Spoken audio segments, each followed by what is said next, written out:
All right. All right. Thank you for tuning into the live show. You know what time it is. It is your boy Genesis. It is currently 9:53 p.m. And of course, today's date is the 26th of April 2025. How are we doing? Of course, we were live last night and we're back tonight for another episode. Of course, we also know that the President of the United States, Donald J. Trump, attended Pope Francis' funeral today. And of course, he met with, well, not of course, surprisingly, he met with the president of Ukraine, Zelensky. And the picture has gone viral because, of course, they met at a time whereby the Pope passed away and they both were present at his funeral. So attending a meeting or having a meeting when you're expected to sort of kind of like be in a state where you're reminiscing on the good a pope has done for, all of these years, or just, in the Christian light to forgive and forget and just let peace reign because we know how they both were clashing when Zelensky came to the United States in the Oval Office. So I was so glad that they both came together to have that conversation during the Pope's or before the Pope's funeral. So that right there is actually inspiring, encouraging, and hopefully Zelensky can sign the rare earth deal and hopefully Trump can figure out how to end this unnecessary killing and war in Ukraine and Russia. But the United States is the number one priority. That's for sure. The United States is the number one priority, nothing else. All right, with that being said, we're going to start with OG talking about he doesn't ask for credit. But of course, CNN is saying Trump doesn't ask for credit despite his long history. We don't know. Check this out. What Trump said to Time magazine, he doesn't want a lot of credit for, I guess, all the great things that he has done, but he has asked for quite a lot of credit in the past. Listen. We beat him on legislative approvals, for which I get no credit. This administration does a tremendous job, and we don't get credit for it. We had a tremendous victory. We were given no credit. We had this tremendous victory. We get no credit at all. We put a brand new wall up. They give me no credit. We've done a great job. The press won't give us credit for it. We never got the credit for, and we should have, is getting us out of that COVID mess. Have you said thank you once this A lot entire of meeting? times. No, in this Even entire meeting, today. you say thank you. I said a lot of except times that thank they're- you except to that- American people. Except You have to be thankful. You don't have the I'm cards. thankful. I think that last one is particularly amusing because they're asking for credit for opposing aid to Ukraine, which kind of doesn't make a whole lot of sense. But anyway, neither here nor I there. think saying that Donald Trump doesn't like getting credit is like saying Kevin O'Leary doesn't like royalty deals. The reality is this is a president who craves off attention and credit for everything that he does. A couple things that weren't mentioned in that segment is that he wanted more credit for John McCain's funeral. He wanted more credit for making Juneteenth famous. There is nothing that this man doesn't want credit Guys, for. has there ever been an American president that didn't want credit Then for why, everything then that why is he happened? denying that he wants credit? Every single president wants credit for the good things that happen. And a number of good things have happened when he was president the first time and when he's president right now. And he does deserve some credit for it. And he is constantly harangued and I think treated unfairly. And I think some of these issues that we're talking about tonight, whether it's the immigration case or whether it's cutting of the trade deals, he does deserve a little bit of credit for standing up to I just China wonder- and other issues. And so I think he's got a point. I just don't wonder think he's if getting there's some of ever the a credit he time when you deserves. think Trump is being treated fairly. Do I think Is he's there? being? What do you mean? Like you said, he's constantly being treated unfairly. Is he ever being treated fairly? Can you think of an example? I mean, I treat him pretty fairly. I don't know about the rest of you guys. I don't think constant praise counts, Scott. All right, last word. Well, I mean, I will just say that as someone who says that he doesn't want credit, he is someone who watches television all day, every day, and is constantly any sort of criticism that comes his way. He attacks, whether it's the reporter, he attacks CNN all the time. He attacks everybody. He believes that he is always being treated unfairly, probably more than any other president. No, every president believes that. No. Trump is actually really treated differently, for sure. All right. Of course, Zelensky and President Trump met today during Pope Francis' funeral, before Pope Francis' funeral. All right, here we go. Welcome back, everybody. 16 minutes after the hour now, President Trump met with Ukrainian President Volodymyr Zelensky this morning ahead of Pope Francis's funeral. Zelensky took to X to thank the president for the meeting after the two talked about creating a lasting peace and an unconditional ceasefire. However, this comes as the Kremlin continues to strike civilian areas in Ukraine, all but ignoring the president's calls to stop it. And now Mr. Trump is calling out Mr. Putin on Truth Social, accusing the Russian leader of not wanting to end the war and just tapping him along. The president also blasting the Obama and Biden administrations for letting Russia seize Crimea and for failing to bring peace in the meantime. However, some members of the Obama White House don't want to admit that this is their fault. You were Secretary of State when Russia annexed Crimea. And I want to ask when you... they stated they stated, not, yeah. We did not allow them to annex it. Right. And we stood up against it and called it against international law. Yeah, they said it.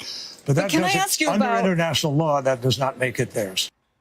Oh, it does not make it theirs, but they still took it, and you didn't take it back, and you didn't apply enough pressure to affect a change, and that's why it's still obviously Russian territory. Molly, first to you. President Zelensky is saying, I'm thankful we had a chance to chat. Will this make a difference? That picture's iconic, by the way. It is. It is fascinating. When you think about where we were, what was it, a little more than 50 days ago at the White House and the big explosion that happened there, and this intimate conversation taking part on this, enormously historic, eventful day in the, St. Peter's Basilica, eye to eye. What a difference this could make. This was a quote from Sky News. Professor Father Francisco Giordano told Sky News the meeting is being called Pope Francis's miracle by members of the clergy there. So there is a lot of hope being placed on the interaction, this fresh interaction between these two men. And the president also now expressing some frustration, I would say mildly, with Putin. So this could be a major turning point. Nita. Yeah, that was, it looked to be a candid photo, too. So amazing, right? I just want to give a shout out to Chris Jansing from MSNBC. I think that was Chris Jansing asking the question to the former Secretary of State, Kerry. Good job, Chris. Way to ask a tough question. We criticize MSNBC a lot, but she really tried to put a tough question to him, and I appreciate that. Yeah, Chris is a pro's pro. Yeah. I had a good chance to work with her for a long time over at NBC, and I'll say this about Chris Jansing. Like her or don't like her, she is an honest broker. And you can see that in that question right there, which I really appreciated as well. Jason, let me ask you about the canals. This is an interesting story, too. The president not just focused on Ukraine, a lot of people talking about that. He's also trying to expand America's influence at both the Panama and Suez canals. Posting on Truth Social just about an hour ago, quote, American ships, both military and commercial, should be allowed to travel free of charge through the Panama and Suez canals. I'm not surprised at this ask. Are you surprised? No, look, Donald Trump's approach is, look, we bring the strength, we bring the Army, we bring the Navy, we bring the Air Force, we bring all the resources to the table so that commerce can travel, so that our military ships can travel there. So why should we have limited access? If you're going to provide and open up those waterways and make sure that the world is able to trade and move freely, then we should get the free access to the base. You and I were talking about this ahead of time. Yeah. If you're the police, you're going to get some access there. You're not going to pay some toll along the way. There's no way that Donald Trump wants to pay that money. And he's right. And by the way, let's make sure we all understand. It was under President Bush where Russia came in and took 25% of Georgia. It was under President Obama they came in and took Crimea. It was under President Biden. Guess what the common denominator is? It didn't happen under Donald Trump. because they knew he meant business and he wouldn't let it happen. So I think Donald Trump is doing an incredible job of bringing these parties together and saying, all right, will you both quit it? Let's end this and stop the killing because it's getting worse, not better. And we can solve this, but it's going to take the strength of a President Trump to actually get it done. I'm going to ask you all a yes/no question, maybe a comment. Does this get resolved this year? Yay or nay? Talking about Russia and Ukraine, does it get resolved? Yes. Molly? Little Boston skepticism. Oh, right there. yeah. I think it's an incredibly difficult situation, and it's already been really more than the 3 years. It's been going back well beyond that to the 8 years before that. So It's definitely going to be hard to end this war between Russia and Ukraine, that's for sure. But hopefully Trump can get it done. I don't know. I don't know that history can resolve it swiftly. Yeah, I sense a frustration by President Trump, and I think that frustration will lead to more ramifications for each side that they don't want to see. And I think Donald Trump will end it and will happen before the end of the year. I think it'll happen before the fall. I think I'm with you, Jason. Yeah, I think it'll happen too. But I think it's going to take a while to push Zelensky over the edge to make this deal. Because, listen, you're talking about losing part of your country. And nobody wants to see that. It would be like if they said, oh, well, we can end it if you let us take part of Florida. You know, no, we're not. So this is going to take a while, but I suspect you're right. This will probably end this year. Still ahead, president in a major blue city, residents that is, trying to stop a homeless shelter from being built. Hey, Sean Hannity here. A lot is going on right now. Some judges are also being arrested for harboring some gang members, illegal migrants, some also TDA gang members. But we're gonna see more news on Zelensky and Trump here on CNN.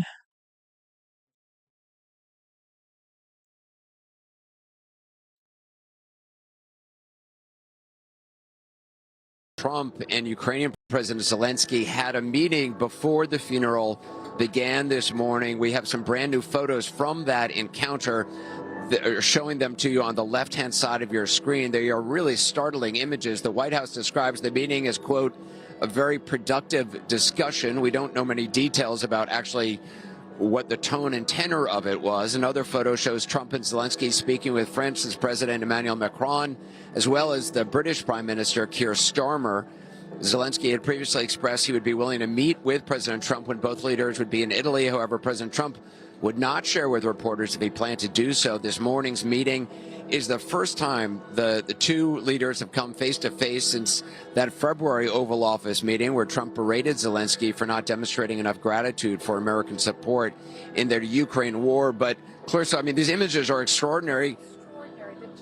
Sitting on these chairs in the Basilica, and what a fitting tribute to the legacy of Pope Francis, who was so passionate about peace, about ending conflict, given the fractious nature of the relationship between President Trump and President Zelensky over the course of the last few months. Exactly. This is how you know that President Trump actually wants peace.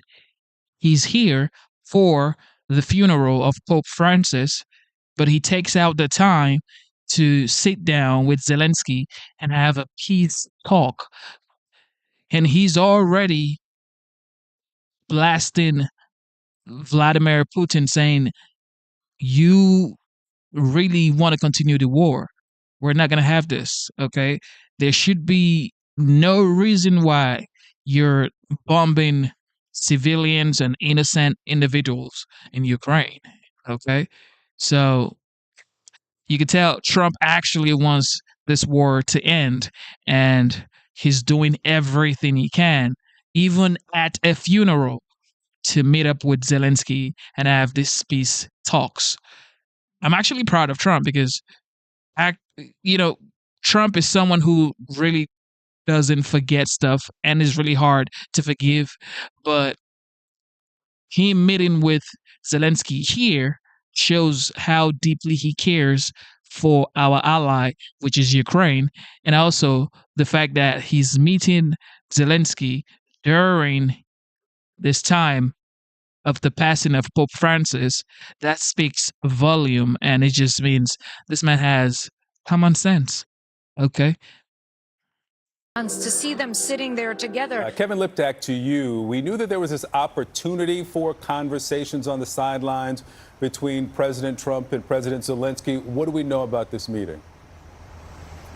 Well, the White House is calling it very productive. It lasted about 15 minutes, and it was quite a remarkable scene there. You see the two men sort of perched on their chairs inside St. Peter's Basilica, appearing quite deep in conversation. You know, these are two men who have made no secret their distrust, even their dislike of each other. You know, President Trump just said within the past week that he was not a fan, his quote, of President Zelensky. And this meeting comes 57 days after that explosive Oval Office meeting that resulted essentially in Trump evicting Zelensky and his delegation from the White House.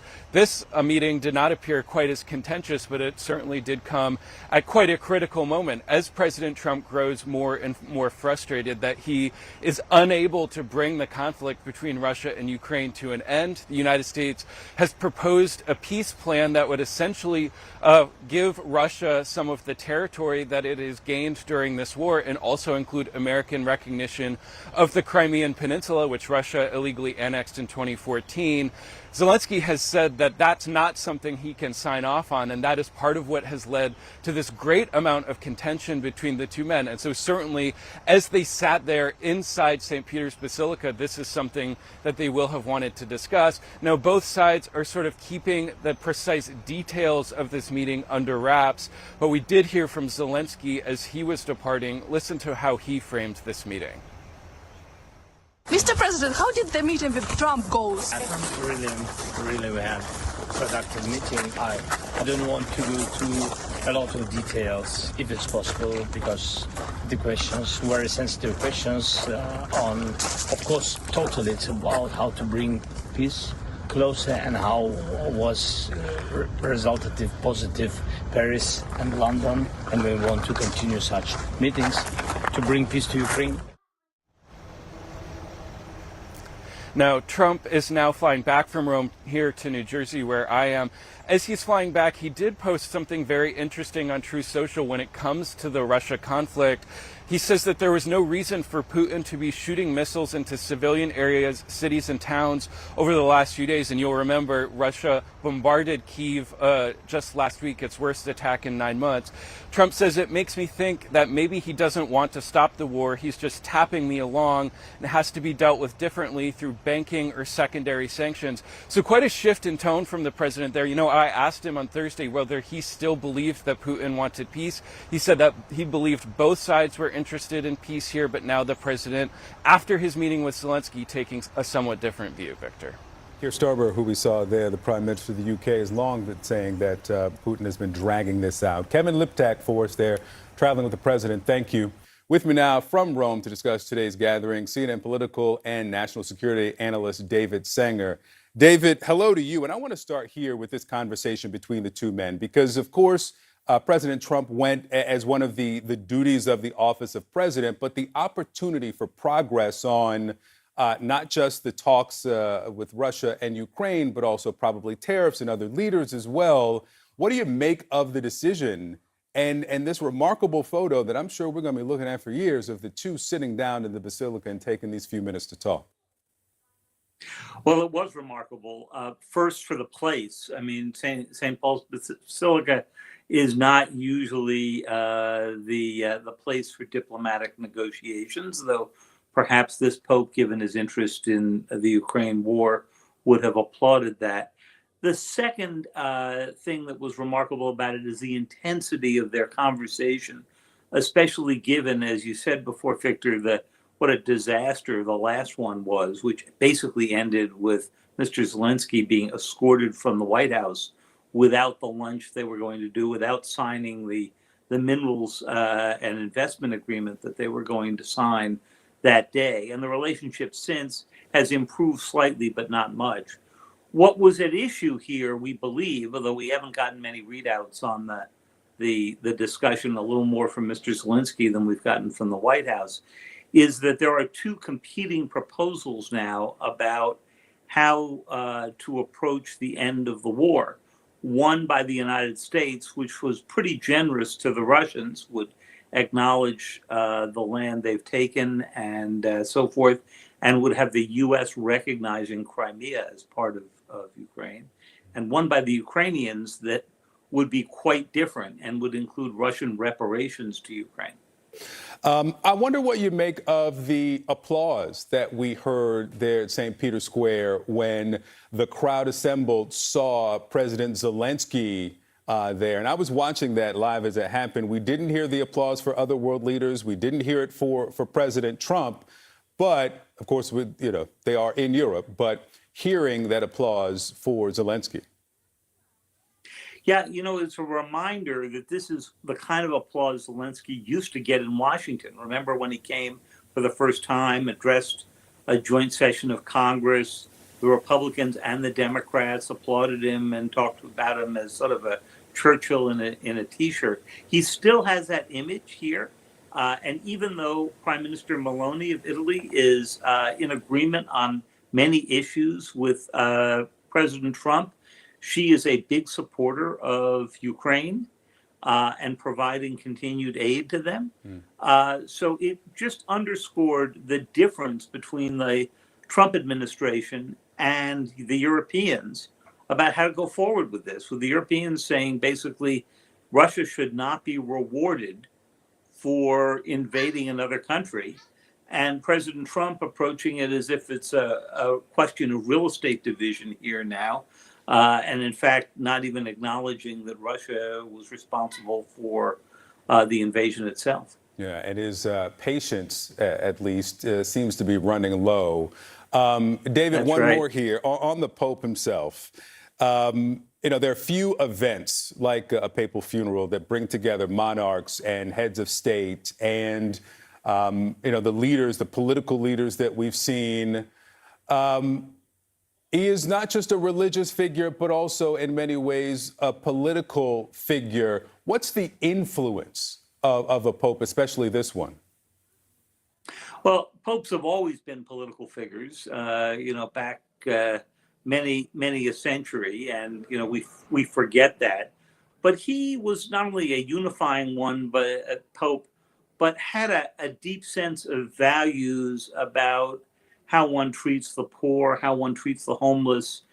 You've been having testaments to that, and you heard them in the funeral service all morning. And it's interesting at this particular moment in American history, where the government seems to have turned on many of those values, not all of them, but some of them, or said it is not up for the government to be paying for this or solving this problem. And so it's really a moment of contrast out there. And I think one of the other big moments here is that because it has brought so many leaders together, there was really an opportunity for President Trump to go do some diplomacy on the side once the ceremony was over. Of course, as he himself noted, it wouldn't be seemly to be doing it during this, but he left right away. Yeah. He just headed right back to his airplane. Yeah, the Pope spoke often about migration, and that, of course, during the 2016 campaign was one of the sticking points between Pope Francis and then candidate Trump. David Sanger of the New York Times, always good to have you. Thank you. I'm so glad that President Trump actually met with Zelensky. Hopefully we can find some sort of solution to this unnecessary war in Ukraine and Russia.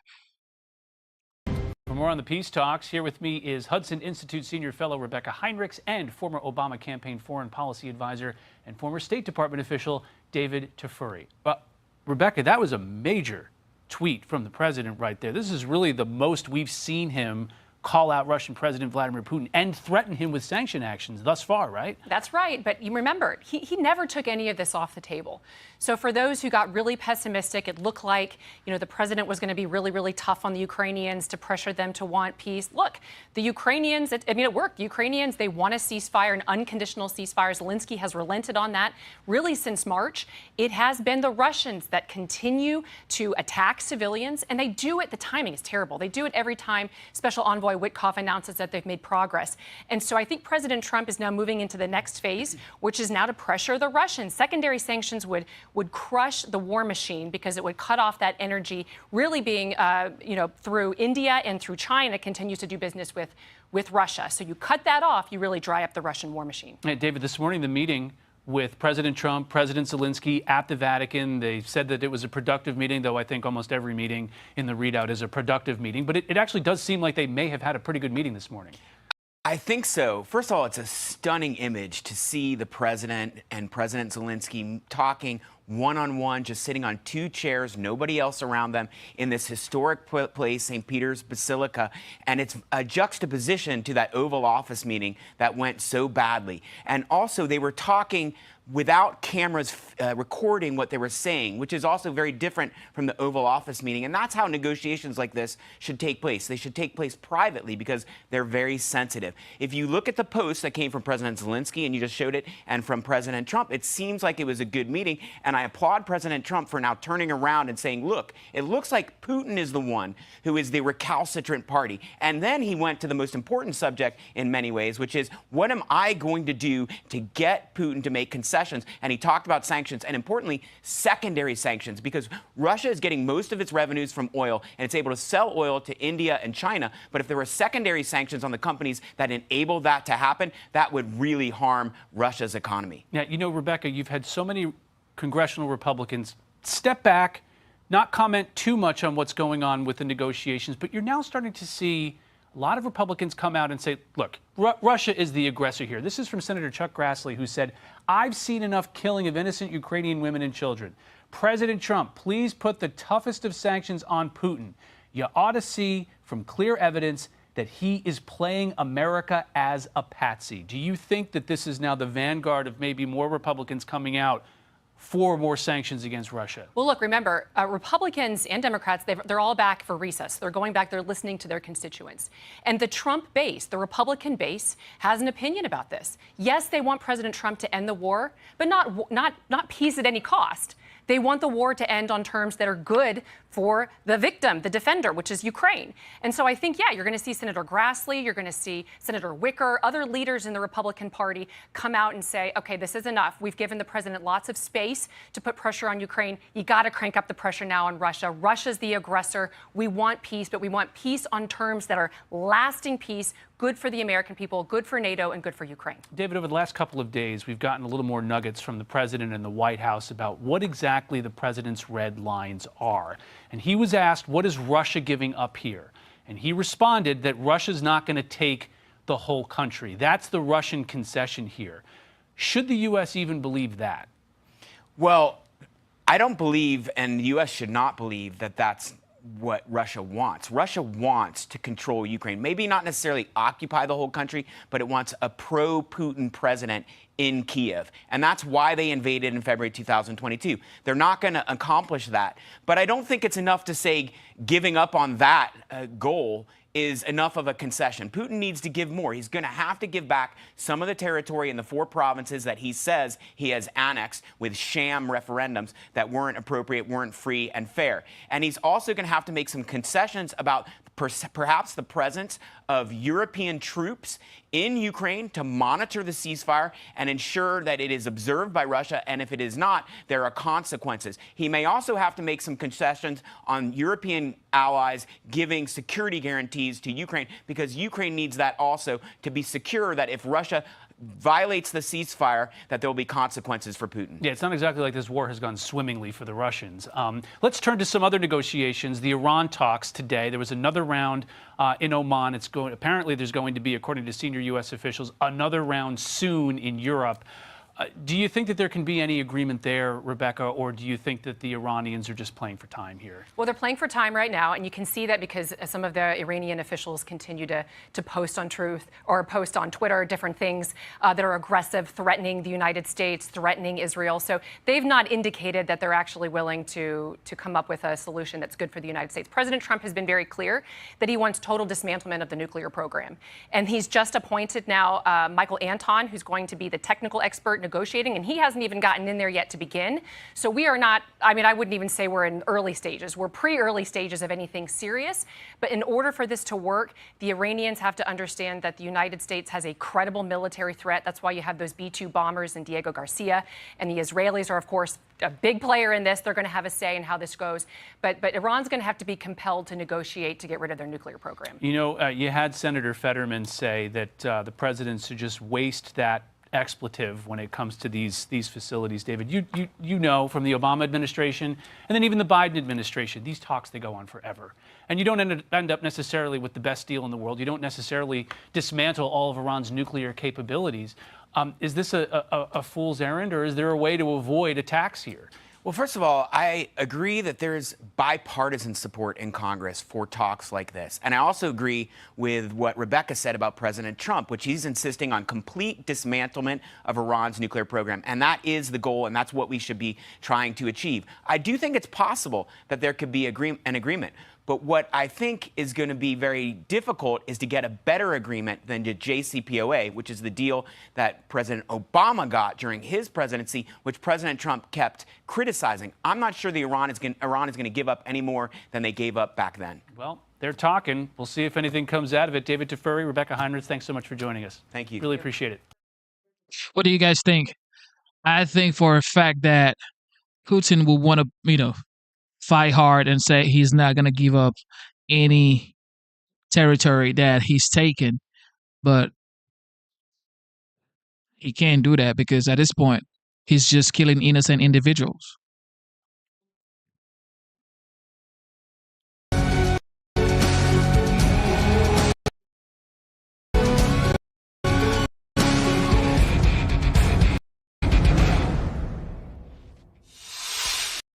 Two great guests, General Jack Keane and Jim Trusty. We've got a lot of territory to cover. I'm glad you're here. You hear this phrase, due process, all the time.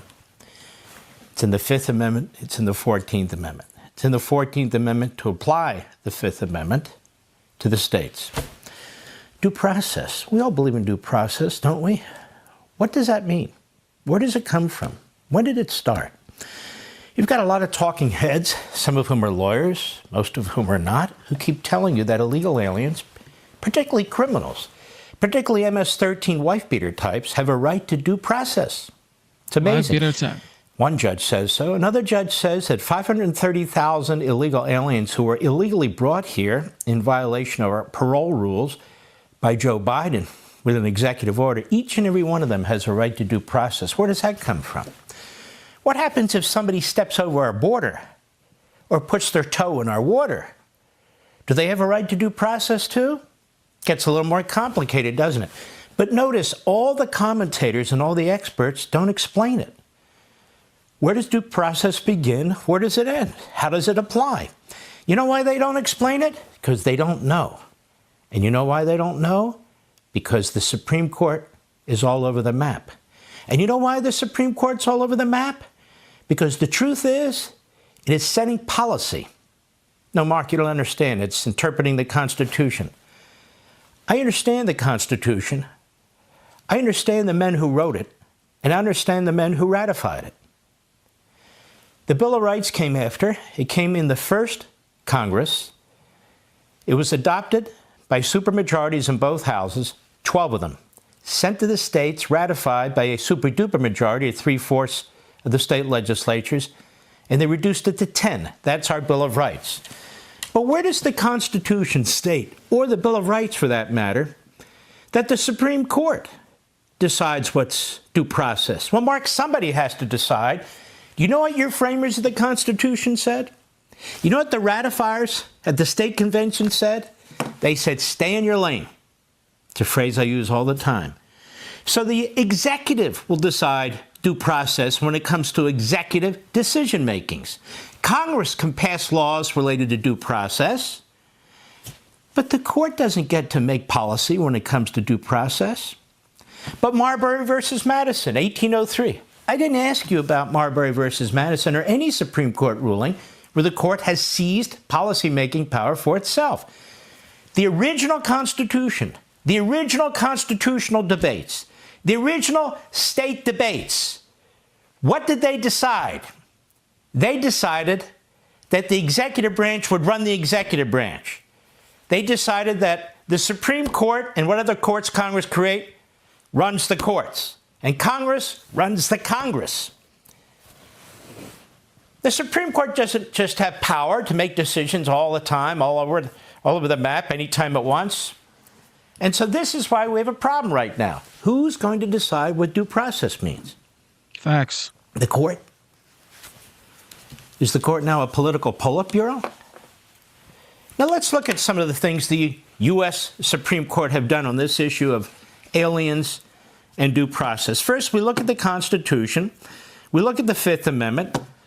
And the relevant part, no person shall be held or be deprived of life, liberty, or property without due process of law. And so what you're hearing day in and day out by some people who should know better, some people who don't know better, that means due process under the Fifth Amendment and the 14th Amendment applies to illegal aliens. What kind of due process? What do you mean by that? Full civilian U.S. citizen due process? What does that mean? The left knows what it means. That's what the left wants. Not because they give a damn about any illegal immigrant. They use the illegal immigrants, and they've used them all along. No, it's because they're trying to change the country. Revolution by immigration. That's why they opened the border. The Supreme Court has suggested that the extent of due process for aliens present in the United States, and there are many sources for this, this is constitution.congress/gov, quote, may vary depending upon the alien status or circumstance. So, due process isn't chiseled into stone. It just depends. For instance, at times the court has indicated that at least some of the constitutional protections to which an alien is entitled may turn upon whether the alien has been admitted into the United States or developed substantial ties to our country.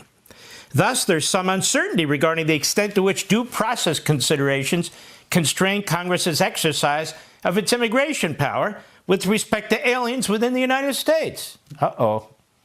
That sounds a little confusing.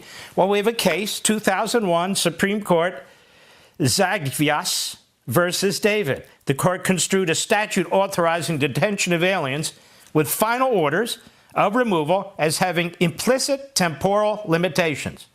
Wow, what does all that mean? There's certain limitations to it. According to the court, construing the statute in a manner that would allow the indefinite detention of lawfully admitted aliens who've been ordered removed would raise serious constitutional concerns. In the court's view, because aliens within the United States are protected by due process, Congress must give a clear indication of an intent to authorize the indefinite detention of removable aliens. Justice Antonin Scalia wrote a dissent in that case, as did Anthony Kennedy. But Scalia said, why? What do you mean they can't be kept indefinitely? Of course they can, unless Congress says otherwise. Why are we, the Supreme Court, making that determination, number one? And number two, it's just not our area, and it's Congress's area. Wow, he must have been a radical. In Denmore versus Kim, 2003, the Supreme Court held that the mandatory detention during the pendency of formal removal proceedings of certain aliens who had committed specific crimes was constitutionally permissible. Uh-oh, now I'm getting confused. So, the pendency of formal removal proceedings of certain aliens who had committed specific crimes was constitutionally permissible.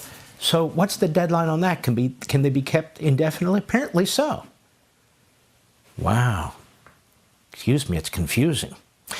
In 2018, the Supreme Court in Jennings versus Rodriguez, they held that the statutes were textually clear in mandating or authorizing the detention of certain aliens during the removal proceedings, and that nothing in those provisions limited the length of detention or required periodic bond hearings. Whoa. They could be held forever? Apparently so. Having a due process. Then we have a 2020 decision, Department of Homeland Security versus, I'll give it a best shot, Thurisigium. That held that an alien detained shortly after entering the United States, he got into the United States about 25 feet, could not constitutionally challenge a federal statute limiting judicial review of his expedited removal. Congress has passed a law and said, you know what, Congress, you know what, Supreme Court, you stay out of this. You stay out of this. We'll handle this. And so they said, look, this statute limiting judicial review of his expedited removal, they grabbed him and they threw him out. Those proceedings, a streamlined removal process applicable to aliens apprehended at or near the border. Although the alien had physically entered the United States, the court determined that he could be treated for due process purposes as if he stopped at the border, because he was encountered only 25 yards inside the United States and essentially remained on the threshold of entry. Ladies and gentlemen, what's the court going to do here? They're going to take 1,000 situations and have 1,000 different standards for due process, or not? That's the problem when you have a court turning into a Politburo, into a super legislature, or into the executive branch making all these decisions. All these are 9 lawyers, 3 of whom are radical left-wing kooks, 2 of whom aren't sure what they are, and the others who are pretty solid, especially Alito and Thomas. So why are they making all these decisions? Do they have a better idea, more wisdom, more judgment on making these decisions? Of course not. But here we are. The Supreme Court's jurisprudence indicates that although aliens present within the United States generally have due process protections, the extent of those constitutional protections may depend on certain factors, including whether the alien has been lawfully admitted or developed ties to the United States, whether the alien has engaged in specified criminal activity, how long they've been in the United States, and a long list of other things. Therefore, even with regard to aliens present within the United States, the court has sometimes deferred to Congress's policy judgments that limit the ability of some classes of aliens to contest their detention or removal. Does that clear things up for you, Mr. Producer? It shouldn't. The Supreme Court has not ruled on, 1, due process relating to the mass importation of aliens under Biden. Flew them in here, 530,000 of them, by executive order. And what rights, if any, applied to each and every one of those 530,000? A federal district judge has decided they get full due process rights. Do you know what that means, effectively? That means amnesty. So Biden breaks the law, the parole law under immigration laws, uses executive order, literally solicits and brings in over 500,000 aliens, illegal aliens, gives them a 2-year right to be in the United States. President Trump comes in and says, nah, you're out of here. And the court, no. Due process. Who says? The judge. Based on what? If due process rights do apply to those 530,000, I'll go further. If due process applies to the 21 million illegal aliens, what exactly are we talking about? What kind of due process? 1,000 different types of due process? Depending if somebody's standing on their head or doing 12 push-ups? What is it? And how will this be administered, America? We have a backlog of 1.5 million cases already in front of these administrative law immigration judges. The vast majority of illegal aliens don't show up. And so there's an order that they're to be deported. Okay, so what? We can't find them. Where are they? We don't have enough personnel for that. Isn't that the point? Isn't that the point of what Biden and the Democrats have done and what the media want to do? They've collapsed the system. Now they wave around the Constitution, due process, because they know the impossibility of applying full due process to everybody.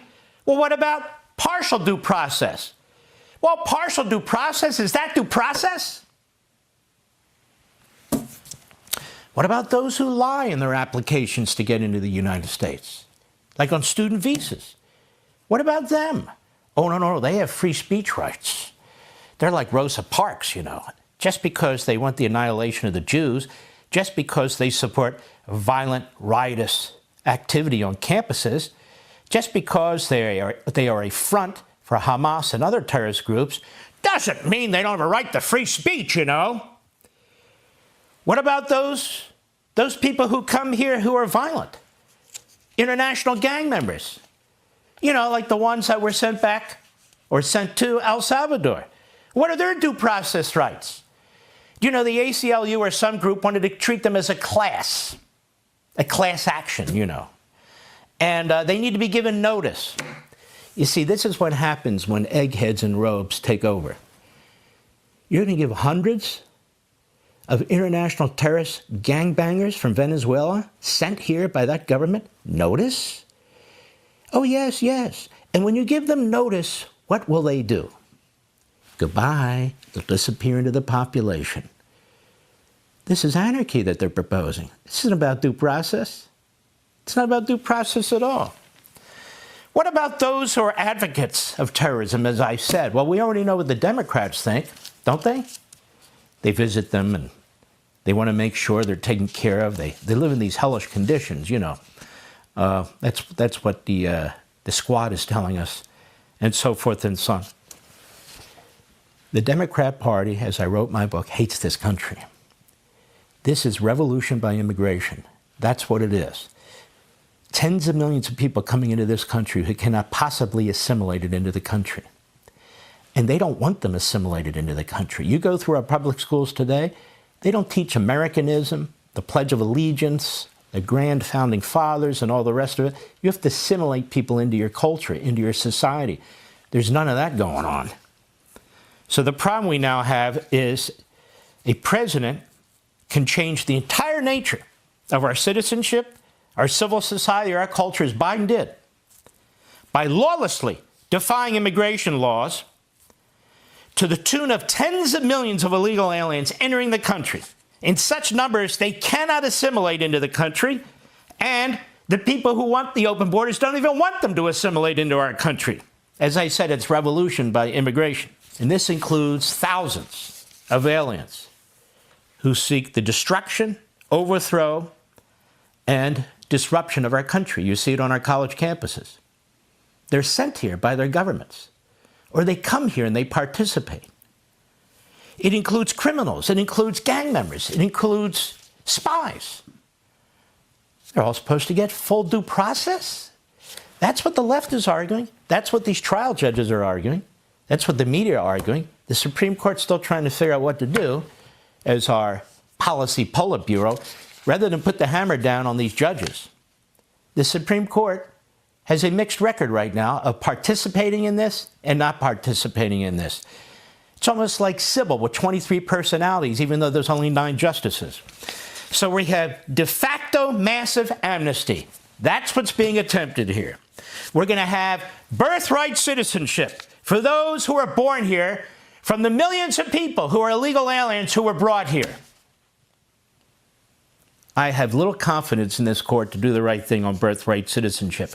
If they follow the Constitution, they will. And I pray they do. But there's one other thing nobody's talking about. Chain migration.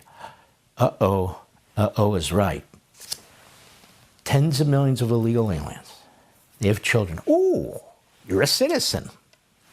Citizen gets old enough, says, you know what? I want to bring my 27 relatives from Honduras, from Switzerland, from the Congo, from Syria. I want to bring them into the country too. Well, by all means. We're talking about 100 million, 150 million people into this country who are foreigners, who are not assimilating into our culture, and it will destroy the United States. It will destroy the United States. I'm not the only one to say this. Many liberals have said this. Arthur Schlesinger Jr., big leftist, the late professor, was an advisor to Kennedy, less so to Johnson, but nonetheless. And he wrote a book called This Uniting of America. And he talks about this sort of thing. Samuel Huntington, a great professor from Harvard at one point, he writes about this. I've written about this. This is exactly what's taking place. This is how you destroy America. And they seek to destroy America. There's no question about it. But I do have a question for all the hypocrites out there in the Democrat Party, in the media, and in their front groups. How come you didn't complain about Biden? What are you talking about? Just takes a little bit of research, ladies and gentlemen. The UCLA, that's not my school. That's a whack job university at this point. A whack job They're university. law school. Here we have from June 22nd, 2023. Last time I checked, Biden was president. Gross miscarriages of justice continue 2 years into Biden administration's fast-track court program for families seeking asylum.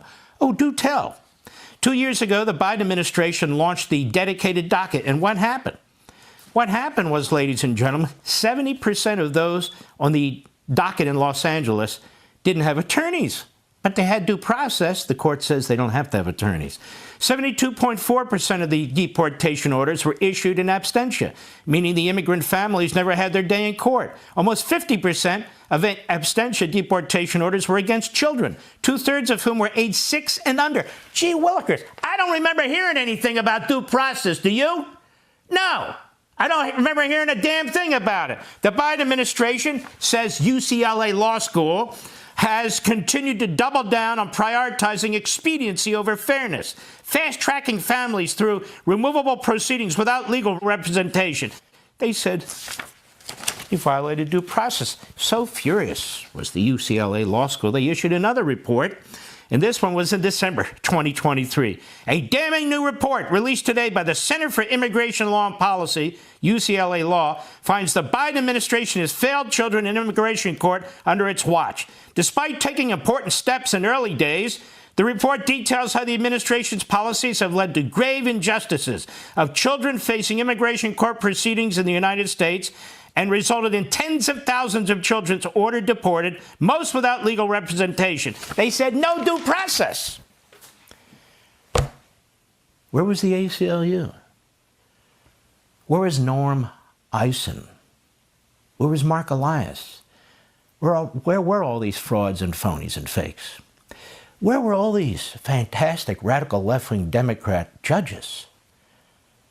5- and 6-year-olds being deported, they didn't have lawyers? What kind of due process is this? Oh my goodness. For the first 100 years in this country, there was no such thing as due process with immigrants, let alone illegal immigrants. And so piece by piece, by piece by piece, the Supreme Court's making up the laws as it goes along, even though really originally it didn't have such authority. And it's all intended to change the country forever and to destroy President Trump's agenda. We need to push back. And Congress, it really would be kind of cool if you woke the hell up and helped do something about this, because you do have the power, you know. We'll be right back. Shout out to Mark Levin, man. OG. He knows so much about these topics and is for sure a legend. Okay, the judges are now harboring illegal immigrants. Wisconsin Check this has out. been arrested and charged for allegedly obstructing ICE agents. Judge Hannah Dugan is accused of helping an undocumented immigrant avoid arrest. Now, according to court documents, federal agents arrived to our courtroom to detain a Mexican immigrant just over a week ago. Witnesses say they saw Dugan direct the man to leave her courtroom through a private door. He was later taken into custody. Joining us now is CNN senior law enforcement analyst Andrew McCabe. Andrew, I've heard you say that this incident should never have happened. Explain why. Well, I think there's a whole bunch of different ways that this thing went wrong. And I should say, first of all, I don't believe that the law enforcement officers here did anything inappropriate.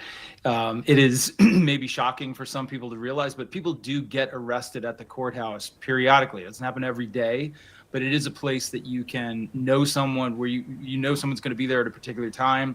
And you can do it in a way that's safe because they've already come through a metal detector. Now, those arrests are usually required to take place in the public spaces, the hallways outside the courtrooms, and not to interrupt the courtroom proceeding. But it sounds from the complaint like that's exactly what the law enforcement officers plan to do here. Whether or not the judge intentionally obstructed the proceeding and intentionally concealed this man from arrest, those are the offenses she's been charged with, will come down to determining her intent. But there are a bunch of witnesses in this complaint who will certainly testify on behalf of the government as to what they saw her do. So it won't be a question so much of did she or did she not walk these people back into a private hallway. It'll be more, what did she intend by doing that? Okay, so let's stay in this space here and let's extract the politics. Let's take the Trump of it and the mass deportation and all of that out of it. I know you say you have to get to intent, but how strong, based on the complaint, do you think the case is?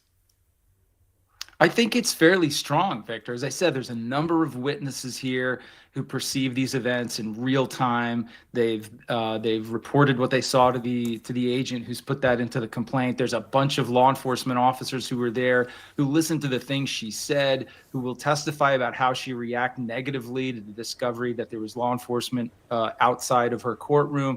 So there's a lot of circumstantial evidence there. But it'll come down to a jury to determine whether or not they think the judge intentionally tried to conceal this person or get him away from law enforcement. So it's not a slam dunk, but it's also not it's not an unreasonable complaint. There's plenty of evidence in the complaint to get you beyond the probable cause phase, which is where we are right now. And then after the arrest, soon after, the FBI Director Kash Patel posted an announcement of sorts on social media. The Attorney General Pam Bondi went on Fox News and called the judge deranged. I mean, the pedestrian question is, why would they do that? What would be the value of that? But I wonder, does that damage the case in some way?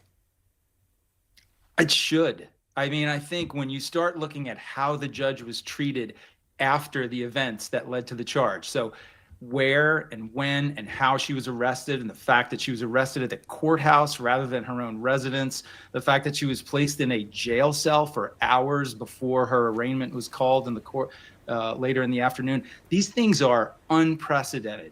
Typically, upstanding members of the community who have no criminal history and aren't accused of a violent act are allowed to self-surrender at the time of their arraignment. The fact that they did not offer that courtesy to her and instead went out of their way to treat her harshly, I believe is an act of performative cruelty on behalf of the Department of Justice, which is not the way any Department of Justice should be acting. Then their conduct in going directly to the media and spiking the football over this arrest of a member of the judiciary, also a departure from policy, totally unnecessary, and I think inappropriate by an attorney general and an FBI director. Andrew McCabe, thank you.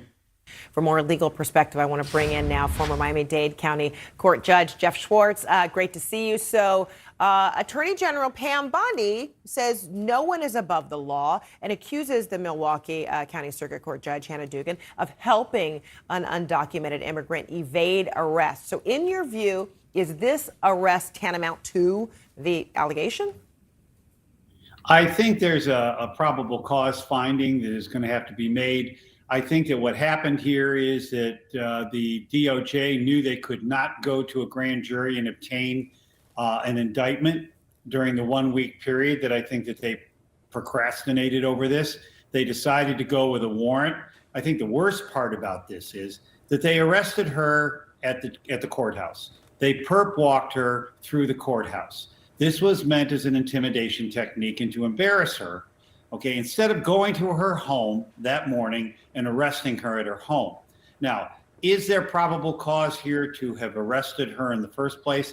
There might well have been. I wasn't there. Everybody has their perspective of what occurred and why she let that person go out the side door from the jury. But that only dumped him into the hallway where she knew those agents were. So I'm not sure she was trying to help him escape. It is possible she just didn't want the arrest in front of her courtroom where everybody was gathered in the hallway. And I can understand that. So this very public arrest of the judge, is the Trump administration sending a message to judges or to the masses? I think she's sending a message to judges that's passed on to the masses. And that is, you're not safe in court. If you're an illegal alien or an illegal immigrant and you are in court, you have to worry about being there. Now, that interrupts the flow of the criminal justice system because they're not going to show up as witnesses. They're not going to show up as victims. They're not going to show up as defendants. And now the whole system starts to break down. As far as judges are concerned, they're being forced in a way to cooperate. It is pretty standard for judges not wanting people arrested in their courtroom. I don't think they're going to back off of that. And I think that in essence, in a lot of places, you're not allowed to arrest people inside the courthouse, whether you're a Fed or whether you're a local police officer. They want these things to take place outside of the courthouse itself. And I have a feeling that that's going to be a part of the confrontation that's going to take place in the future. The Justice Department on Friday announced criminal charges in 2 separate cases involving judges, as the Trump administration focuses on judges' conduct relating to immigration enforcement. A Wisconsin judge was arrested and charged in federal court Friday for allegedly helping an undocumented immigrant avoid arrest. Judge Hannah Dugan faces 2 charges for obstruction and concealing an individual from arrest outside her courtroom. A statement was released on behalf of Judge Dugan, saying she will, I'm quoting now, will defend herself vigorously and looks forward to being exonerated, end quote. Also on Friday, a former New Mexico judge and his wife were arrested for allegedly tampering with evidence related to the federal investigation of a Venezuelan national. CNN correspondent Julia Vargas Jones has more on all of this. Julia, walk us through what happened. Well, Fred, it all started with a tip back in January that undocumented migrants were living on a judge's property in Las Cruces, New Mexico, and in possession of firearms. That home belonged to the former county judge Jose Luis Cano and his wife Nancy Cano. Authorities alleged that, in court documents, that one of the people living on the property was Christian Ortega Lopez, that Venezuelan national who they say is a member of a gang called Tren de Aragua. In the complaint, there are multiple photos and videos of this migrant who appears to be... What is going on here?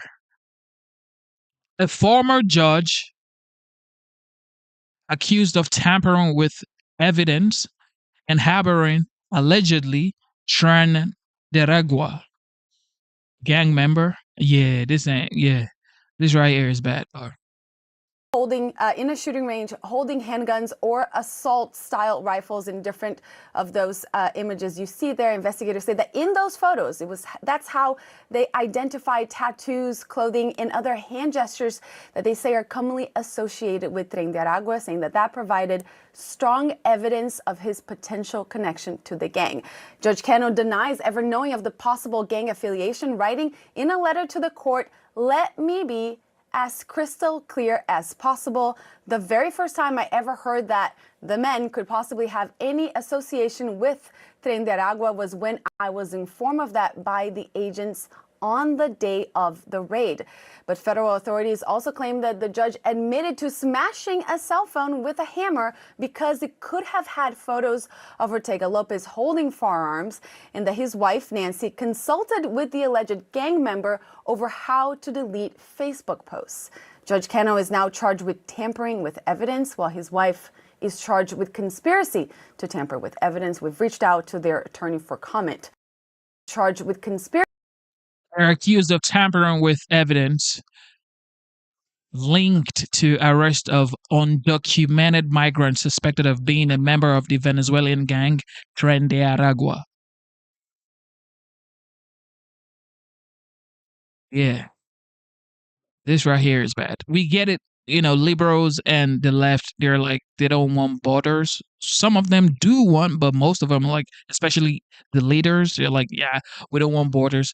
But this is going absolutely too far. If you are, harboring a Venezuelan gang who happens to be an undocumented migrant in your home and you're not scared, like, with your wife, I don't know, man. I don't know.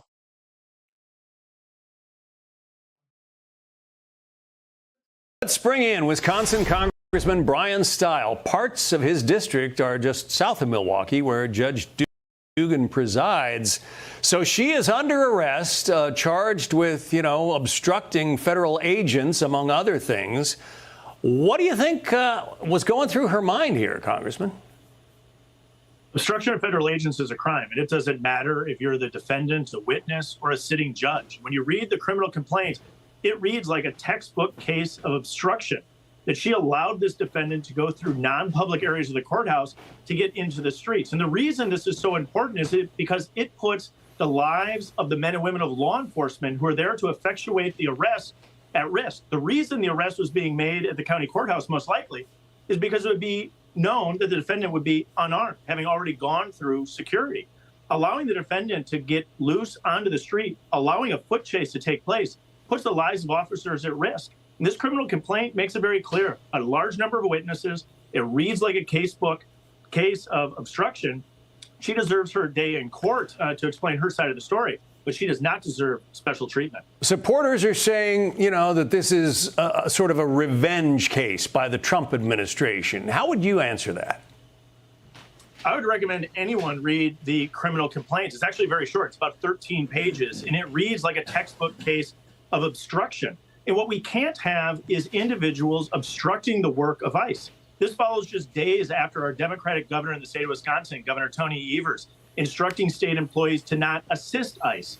Now is the time that we need to be enforcing the law, making sure that we are closing and securing the border for the security of all American citizens. And when you see individuals obstructing federal officers, as this complaint lays out that Judge Dugan did in the city of Milwaukee, it should raise questions and concerns for all Americans. We must enforce the law, no special treatment for anyone. And by no means should anyone be allowed to obstruct federal officers effectuating arrest of an illegal immigrant. Yeah, of course, President Trump was famously arrested. A number of members of his administration, the Trump 43 administration, were arrested and charged with various crimes. How does that play out versus this district judge? Well, again, I'd recommend anyone to go read the 13-page federal criminal complaint against the judge. It lays very clearly exactly what took place. It sets forward a number of witnesses who observed this behavior. And again, at the end of the day, what we see is liberal politicians and liberal activists working to undermine President Trump's efforts to secure the U.S.-Mexico border.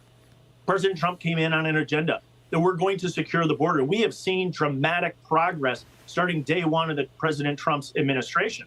But what we continue to see is elected politicians or radical liberals trying to undermine this. When you read the obstruction case as set forward by the FBI and the DOJ in this case, it's very clear that obstruction is what played out at the Milwaukee County Courthouse. And again, what it really did is put the lives of our men and women of law enforcement, these federal agents, at risk. They were forced to conduct a foot chase of this individual through the streets of Milwaukee, rather than being able to effectuate an arrest right there in the county courthouse when they knew that this individual would have been unarmed. Of course, enforcing the law is important, or so we hear from a number of elected officials. Listen. Well, no one is above the law, but I think that the law is immutable in the case of the White House. Jurists ought to be able to have control of their courtroom, and localities should not be pressured into executing and assisting ICE.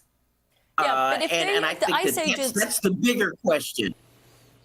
So that's your fellow representative, Gwen Moore, the Democrat from Wisconsin, who says, judges ought to have some leeway here.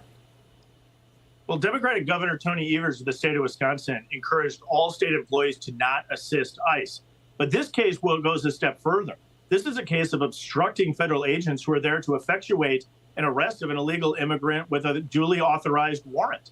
And so an obstruction charge is a serious charge. But again, obstruction's a crime, but it applies. Exactly. If you're not going to help, why stand in the way? Why obstruct what the ICE agents are trying to do? You're not going to help. Okay, great. Then get out of the way.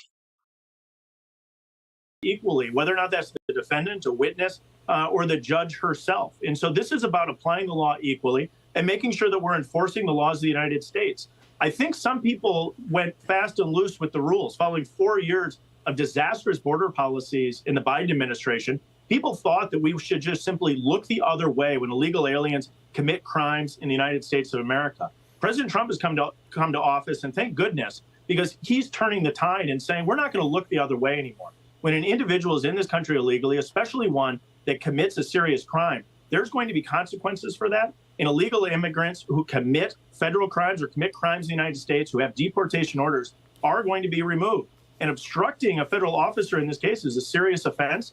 She deserves her day in court, but she does not deserve special treatment. The administration made it clear from the get-go that ICE was going to be working, and maybe even working around federal courthouses. Here's part of the federal directive issued by the White House. It reads, ICE officers or agents may conduct civil immigration enforcement actions in or near courthouses when they have credible information that leads them to believe the targeted alien is or will be present at a specific location, and where such action is not precluded by laws imposed by the jurisdiction in which the civil immigration enforcement action will take place. So it's quite clear that the administration has intended to do this, but this particular judge is accused of hiding the guy, helping him sneak out the back door, basically. Well, during the Biden administration, they wanted to have safe spaces for illegal activity to be conducted. And that's exactly what occurred during 4 years of the Biden administration. The federal agents under the Biden administration looked the other way if criminal activity or illegal immigrants were located in certain locations. The Trump administration, I think, rightly has come in and said those days are done. What we're actually going to do is enforce the law, and we don't care where you're located. We are going to enforce the law. But this is a step further of what took place at the Milwaukee County Courthouse, where the judge is alleged to have engaged in obstruction of the federal agents themselves. It's already bad that we have jurisdictions across the country operating as sanctuary cities, refusing to assist ICE conducting their work. But this charge is a step further. This is an obstruction charge that claims that the judge led this defendant down a non-public hallway and allowed him to escape the county courthouse. That's a serious charge, and one that I think we're going to actually see play out in court as this evidence is fully laid out. Congressman Brian Stile from Wisconsin.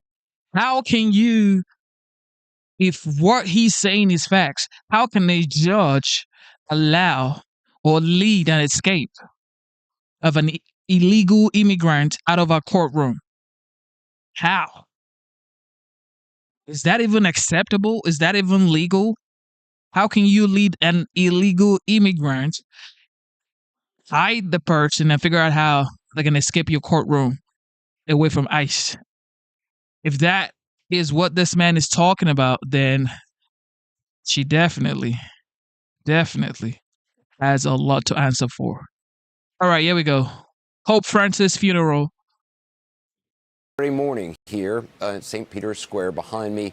The funeral of Pope Francis now just 8 hours away. The square is closed at the moment. It will reopen at 7 a.m. local time. Becks filing past the simple coffin and Spartan platform to say a prayer, to reflect and say goodbye. Then, in a private ceremony led by a cardinal, Carmelingo Kevin Farrell, the church's acting head, a white silk veil was spread over the late Pope's face, his body sprinkled with holy water. Let's pause and listen for a moment.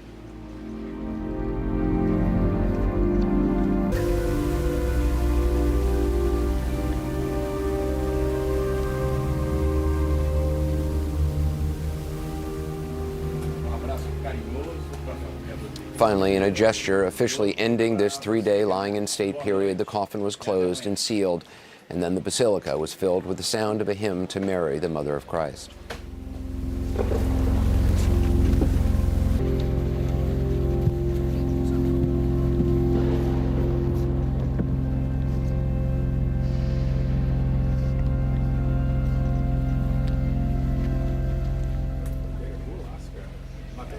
Outside all day today, and in fact ever since Pope Francis died. Security, of course, has been ramping up, the effort complicated by his desire to be buried outside the walls of the Vatican, several miles away from us, meaning a funeral procession through the streets of Rome and many points along the way to safeguard. There are thousands of people who are still waiting to get in to see Pope Francis. This is the last day they'll have that opportunity. They've already started to set up for the funeral, which is to take place here in St. Peter's Square. It's going to be outdoors. As you can see, they've set up platforms for journalists to broadcast from. There are a number of media organizations as well have rented spaces on rooftops around here to get a vantage point. This service is going to take place outdoors in St. Peter's Square, but the Pope is not going to be buried here in Vatican City. He's going to be buried in Rome. We want to show you the route his procession is likely to take. His request was he wanted to be buried in a wooden casket, nothing luxurious. He doesn't want to be buried inside Vatican City, so he was buried in Rome. His ask was pretty modest for a pope of his caliber, but I guess, we come here into this world with nothing, and we're definitely going to go back with nothing. So he understands that fact. And who knows, man? Who knows what he's atoning for? But that was his request. He requested to be buried in a wooden casket and so many other requests.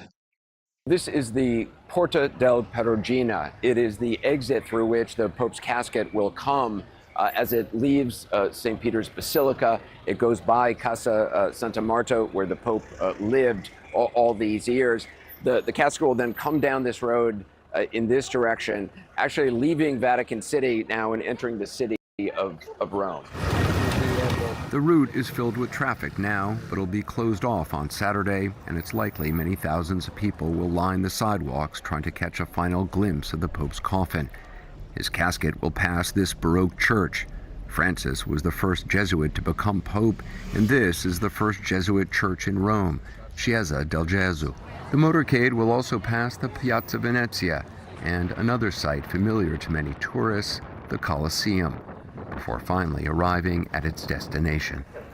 And this is where Pope Francis will finally be laid to rest, where he'll be entombed. It's the Basilica Santa Maria Maggiore. It's a basilica Pope Francis often visited, that he loved and that he requested he be buried here. The Vatican has already released an image of his tomb.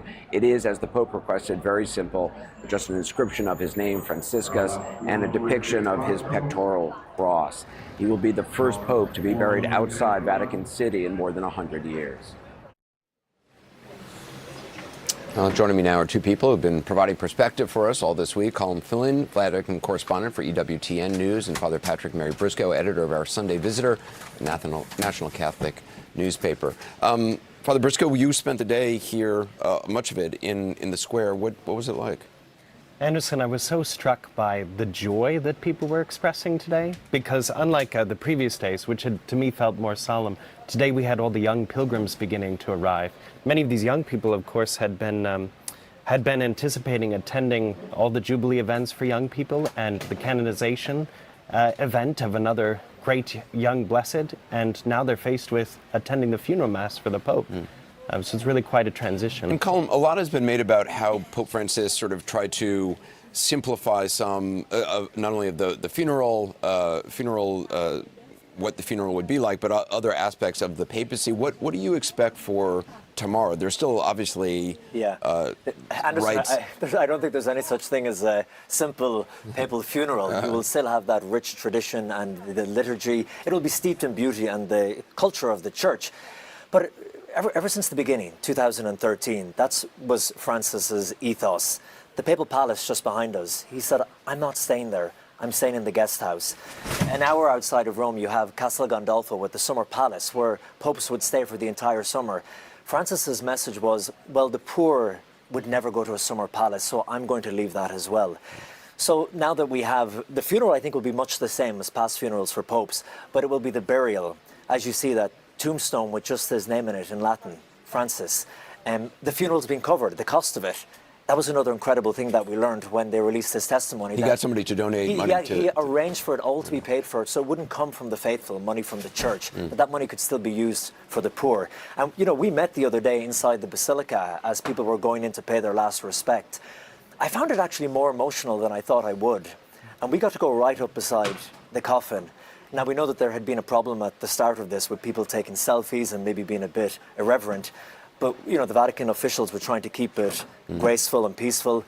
And when my wife and I, who we met covering Pope Francis, so that's how special it is, I saw the tears in her eyes. And actually, when I saw Pope Francis looking much different, lying in that coffin, it was an incredible moment. You could see this is the end of a papacy, and this is ushering in a new one, and heading into the future for the Catholic Church. It's Father, what we're going to see tomorrow is something we have not seen in modern times, certainly not televised like this, of a Pope being moved through the streets of Rome in a procession to go to this basilica.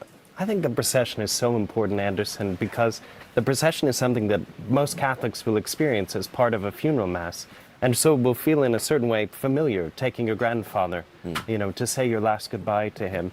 And the procession symbolizes what Catholics believe, that we're all journeying towards something, journeying towards our end, our final destination, the ultimate point of it all. And I think that it will give people all the opportunity for one last farewell, which is so beautiful. But also it will symbolize what Pope Francis called for at the very beginning of his papacy, in his first words after he was elected, calling for all of us to be journeying together. It is a chance column for many people, maybe who didn't get a chance to come here, or even if they did, to line the streets, to see him, to look outside their windows and see him. Yeah, it's another opportunity to say goodbye. And we were told yesterday by Sant'Egidio, which is a community here who look after refugees and the migrants. They're not part of the Vatican, but they're right next to the Vatican. And Pope Francis gave them huge support throughout his papacy. They told us that lining the steps of the Basilica of Mary Major will be the poor and the needy of Rome. They will be the last to say goodbye to Pope Francis. I drove that route today, and there's a number of sort of landmarks that have personal significance. I mean, there's the first church of the Jesuits. Of course, the Jesuit, yes. Right. There's a Piazza of Argentina that you pass by as well. It's like landmarks, all these great memories that come out. That's part of the difficulty of going to a funeral mass, is that you have all of these wonderful memories. That's the cause of joy, the sorrow with saying goodbye, but then the sense that you have something to carry forward. Yeah. You know, it was a beautiful image today. It really struck me when they were sealing his coffin. Before they did that, you know, they had the 2 pages. That struck me. You know, we all get caught up in our lives and what we've done. 2 simple pages summarizing his entire life and everything he achieved, put into the coffin. But when they put the white silk in his face, representing that, okay, you are going to experience the darkness of this world. When they put the lid on the coffin, you're in darkness forevermore. But the light of God will always be in your face. I also think there's such power in in seeing all this and showing it, because this is something we often sort of hide away and yes, dress up as pretty and, you know, put makeup on people who are dead and you know, talk in hushed whispers. You're seeing everything, and I think there's such strength and power and meaning in that. One of the very solemn moments that will happen at the end of the Mass is the casket will be blessed with holy water and incensed. Two symbols, 2 ritual acts that Catholics will be familiar with and others who have seen a Catholic funeral. And eventually a great hymn will be sung called the In Paradisum. And that hymn begins with the words, "May the angels lead you into paradise." And so these familiar rituals give us a sense of comfort and great consolation as we enter into those prayers. Not even 2 minutes into our conversation, and Father Lorenzo de Bedia, known here as Padre Toto, needs the mic off him. He's got to go. As a Catholic priest working in one of Argentina's villas, or simple, humble neighborhoods, Padre Toto's work does not stop. As he pedals away, all right, so he said he's going 25 blocks on his bike. We try to keep up. Is that him? No, that's not him. He's heading here. But you can see a lot of these people are now just getting off the bus as they've come in from places outside of Buenos Aires. A gathering of the working class. She's explaining to me what the cartoneros are, and she said it's individuals who on their own will basically collect things that are to be recycled, and then they'll sell them to make a living. They're here combining a planned protest for higher. Thank you for tuning into the live show. You know what time it is. It is your boy Genesis. All right, so I just seen C says, "Oh no, man, Father." This says, according to the Bible. Well, this comes from Matthew 23:9. Okay. Matthew 23:9, where Jesus instructs his disciples to not refer to earthly leaders as fathers. But this teaching is not about disallowing someone to call their biological parent father, but rather about warning against giving undue honor and authority to human religious leaders. Don't shoot the messenger, okay? Just listen to the message. Pay and better benefits with a warm tribute to Pope Francis. And she said Pope Francis would look around as she believes and would see this crowd and see it as his people, the humble. Which explains why Padre Toto's here. He's clearly well known here. And too busy still for a chat, suggesting we try tomorrow. All right, we're going to focus on to the next. Okay. Shout out to the Pope. May he so rest in peace. All right, so HHS Secretary RFK Jr. speaks about his addiction and how he struggled with his past struggles of illicit drugs in Nashville, Tennessee, and what he's doing now to sort of kind of like help others who are going through the same. Here we go. U.S. Department of Health and Human Services. He has spent his entire career in public service, starting in 1985 as an attorney for the environmental nonprofit. Who was like a dog. Kennedy Jr. This disease, and my life was, and my family is no exemption. I lost my brother, who was my closest friend, to this disease.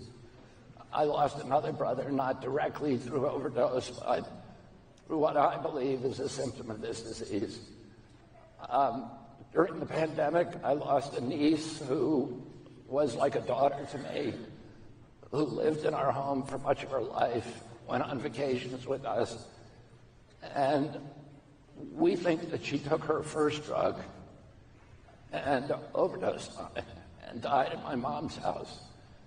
I lost another niece a few months later, not to death, but she's a quadriplegic. She was sober. She went out.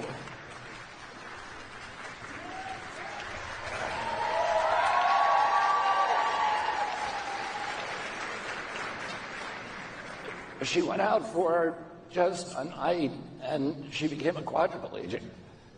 And so we're all affected by this, and I was personally affected, so I'm HHS secretary. And I was given a speech by one of my agencies, by SAMHSA and ASPA, by two of them, and it was loaded with the grim inventories that document the terrible, the catastrophic cost of this disease in recent years to our country. I thought it might be more helpful to all of you if you to share some of my own experience with this disease and some of the lessons that I've learned from recovery. I was born in a very and raised in an extremely close and Catholic family. I don't know if my addiction was a result of genes. My mother family had alcoholism all the way back to Neanderthal times. And she was one of the only members to escape it, or whether it came from trauma or anything. And it's really irrelevant how I got it. People say you don't look at the past, you look at the past, but you don't stare at it. And, I know that the only way that I stay sober is through taking responsibility for my daily actions.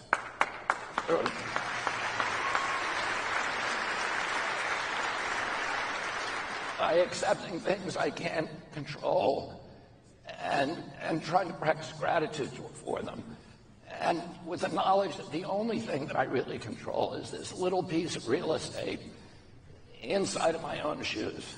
And I can have control over my behavior, my daily conduct, and not of the world around me. And I can't let the world around me control me.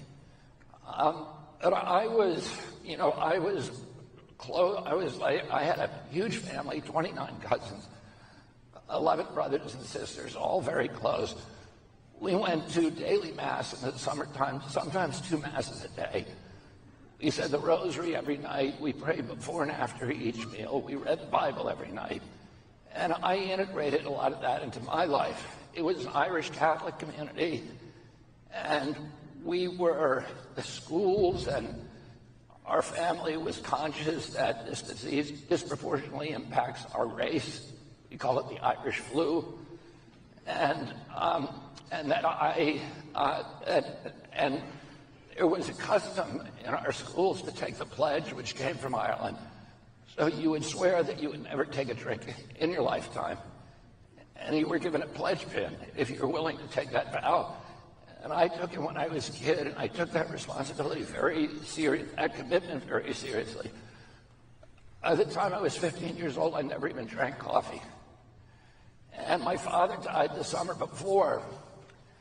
And that summer, I went to a party, a going-away party for the elder brother of a friend of mine who was being shipped to Vietnam. He'd been drafted, and the party turned into a melee, and he ended up hitting a cop and going to jail instead of Vietnam. But I was hitchhiking home from that party, and an older boy who I knew, but only vaguely, picked me up, and he offered me a tab of LSD. And LSD had come to Cape Cod that night. This was 1969.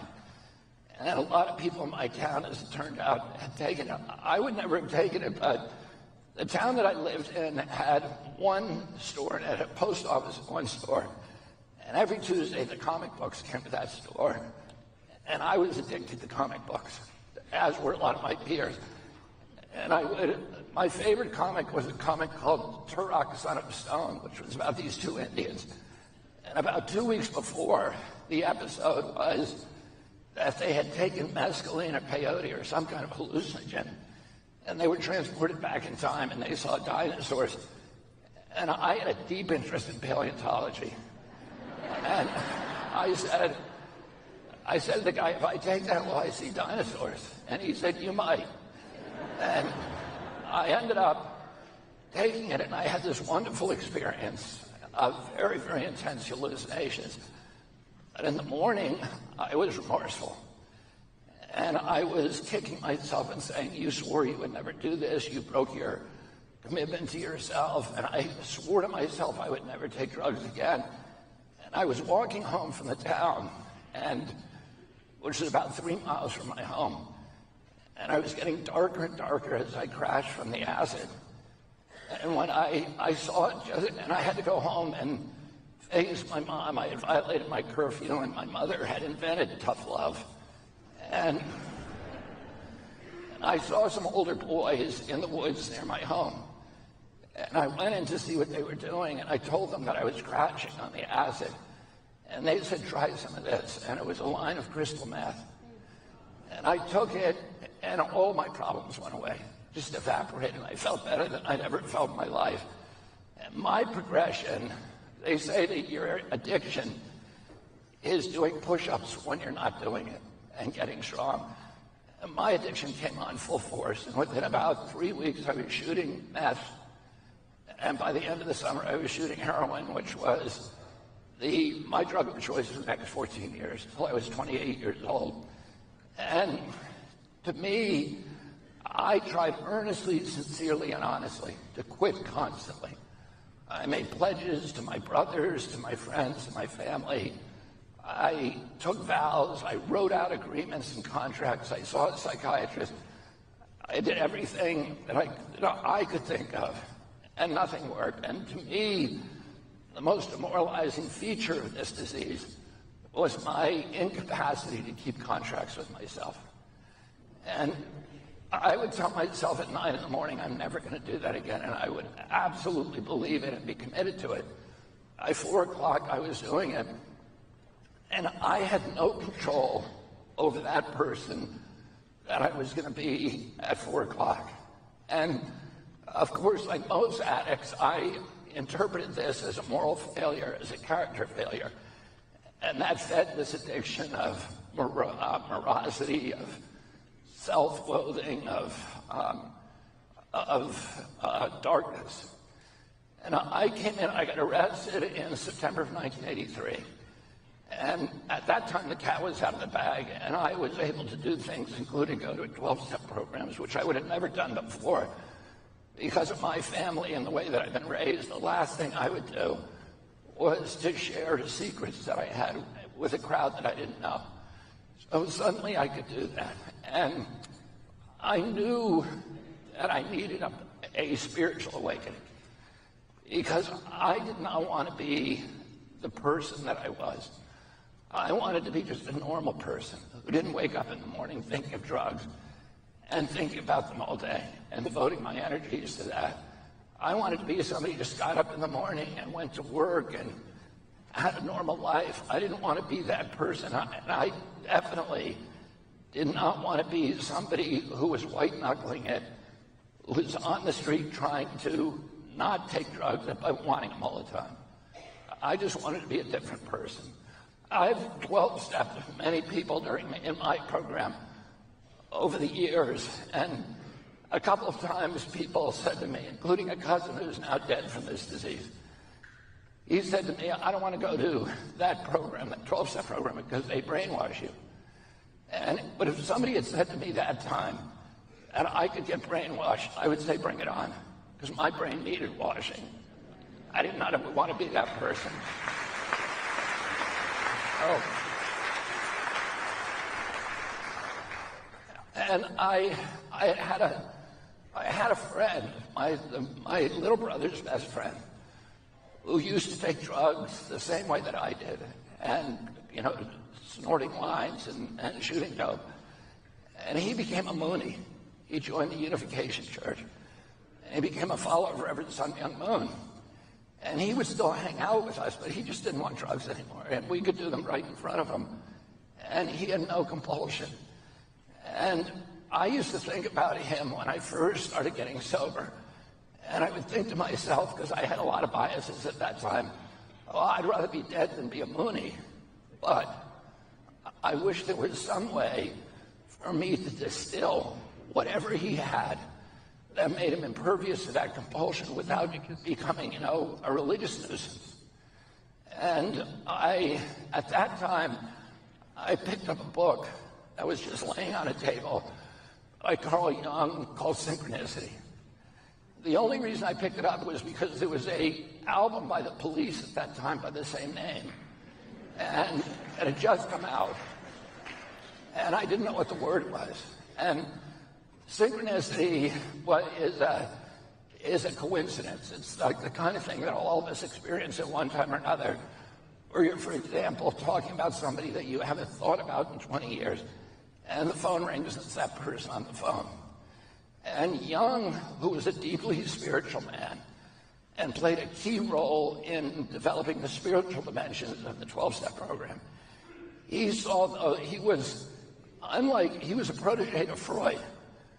And unlike Freud, who was an avowed atheist, Jung was a deeply spiritual man. And he had authentic spiritual experiences from when he was a little boy. And he said in this book he was trying all these ways he had a lot of synchronicities in his life. And they were transformational experiences for him. For example, at one point he was sitting with a patient on the third floor of his sanatorium, which was the biggest sanatorium in Europe. And it was a female patient, and she was talking about a dream. And the fulcrum of that dream was a scarab beetle, which is a creature that doesn't exist in Northern Europe. It's a very common piece of iconography with a spiritual resonance on the hieroglyphics of Egypt, on the tombs, the obelisks, etc.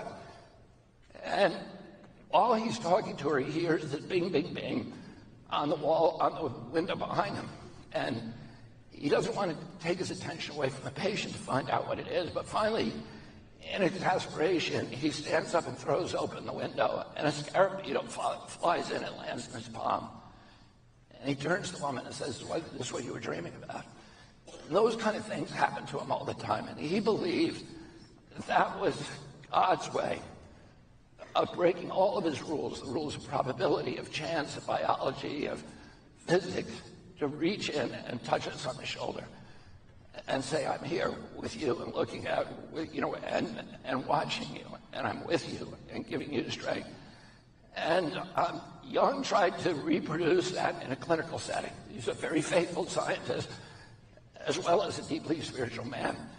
So he put one guy in one room and another guy in another room, and he'd have them turn over cards and try to guess what the other guy had picked. And if he felt that if he could break the laws of probability, that he would have proven that there is in other words, the natural laws, and he would have proven that there's something supernatural. Now is the first step to proving the existence of a God, which he was very interested in doing. And he says in this book, which I really respect, is that he could never succeed in doing that. But he said,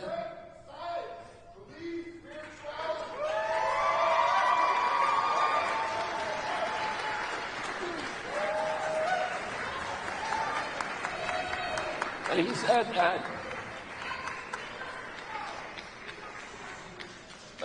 that he was unable to prove the existence of God using empirical spiritual tools, empirical or scientific tools. Having seen tens of thousands of patients come through his facility, he said he could prove that people who believed in God got better faster, and that their recovery was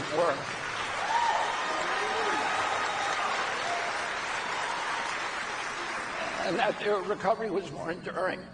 And for me, that was much more impactful than if he had said that he had proved the existence of God, which I wouldn't have believed. What he was saying is that if you believe in God, you're more likely to get sober, and that your sobriety is going to be more enduring.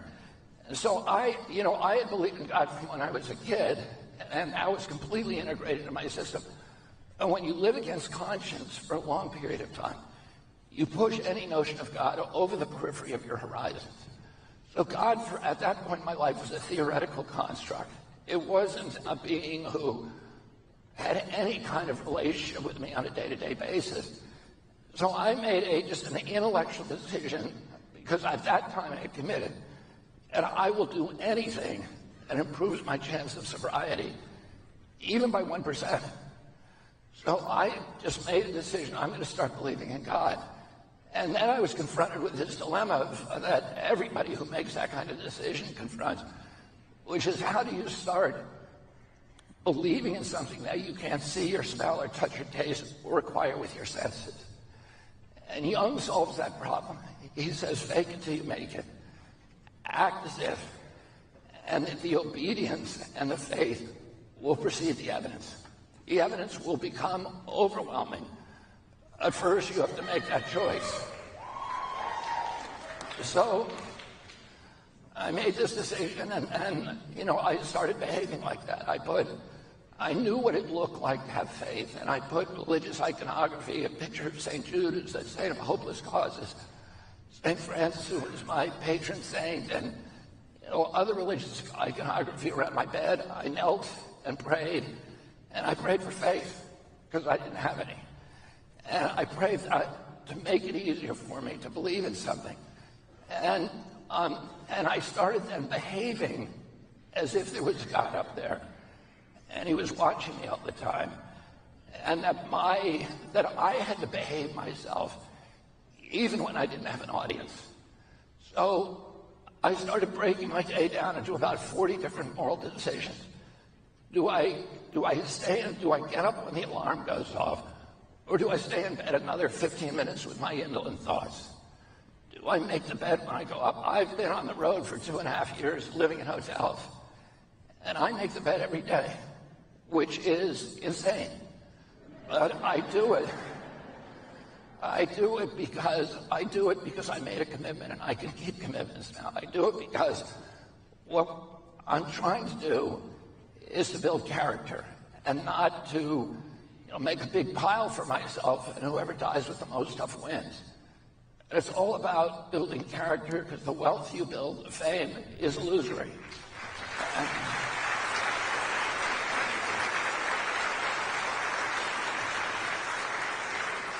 Do I put the water in the ice tray when I put the ice tray back in the freezer? When I reach into my closet and pull out some blue jeans, and all those little wire hangers fall on the floor, do I shut the door like I used to and say that's somebody else's job, I'm too much of a big shot for that? Or do I go in and clean up my mess? Do I put the shopping cart back in the place where it's supposed to go in the park, rather than leaving it in the parking lot?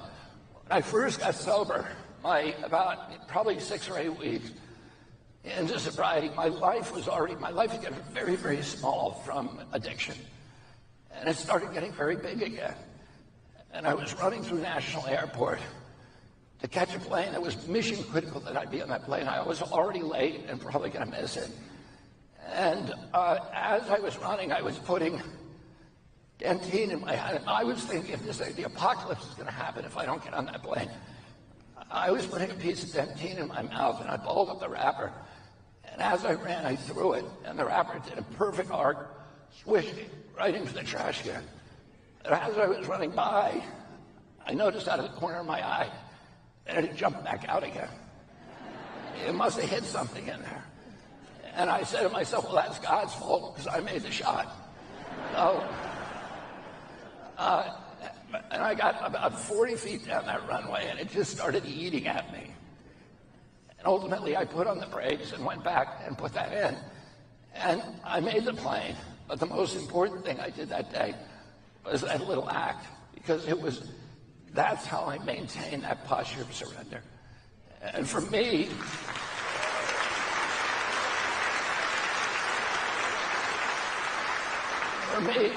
surrender was easy when I first came in, because my life made it obvious that I didn't know how to run things, and I had to let somebody else, which was God, run them. When the cash and prizes start flowing in, my inclination is to say, thanks, God, I got it from here, and take the wheel of the car and drive off the cliff again. And the challenge for me, and I think for all of us who are trying to maintain long-term sobriety, is how do we stay in that posture of surrender, even when everything's going well in our lives? And my life started going well, and these miracles began. When I first came in September 1983, I go to a meeting every day. I got off the plane last night, and I went to a meeting. And when I came in 42 years ago, I said to a guy, how long do you have to keep coming to these meetings? And he said, just keep coming till you like it. I've been coming 42 years, and I still don't like it. But I go every day because when I go, the rest of my life works. The lights turn green for me. The parking places open up. People answer the phone. The projects that I work on get over the goal line. And it's kind of this magic that it makes no sense logically. And then when things do go wrong, I know how to handle crises. I know what to say to people when they have a loved one lost. I know how to handle failure in my own life. And I've learned that God talks to me through other human beings. God talks to us through many vectors, through each other, through organized religions, through the great books of those religions, through wise people, through art, literature, music, poetry, through nature. But nowhere with the kind of texture and grace and precision and joy is through other human beings. And addiction is about isolation. Addicts end up in jails, institutions, and death. And even when I was surrounded by people, which was the truth, for much of my life, I was still alone because I was looking at life and relationships through this mesh of dishonesty, of vanity, of arrogance, and a complete lack of intimacy, a complete, real, authentic connection to community. And part of this program that I work is about increasing my connection to community and seeing God in every person, even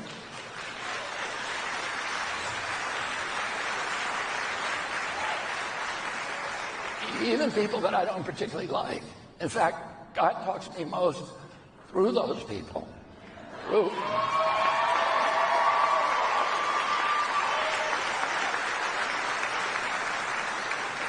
So when somebody gives me the finger on the street because they don't like my driving, I have to say that's God talking to me. And what does he want me to learn? What does he want me to learn from this interaction? What am I supposed to do with this interaction? Should I pray for that person? Or should I pull him out of the car, which is what I used to do? And it has a magical impact on me. Thank you very much.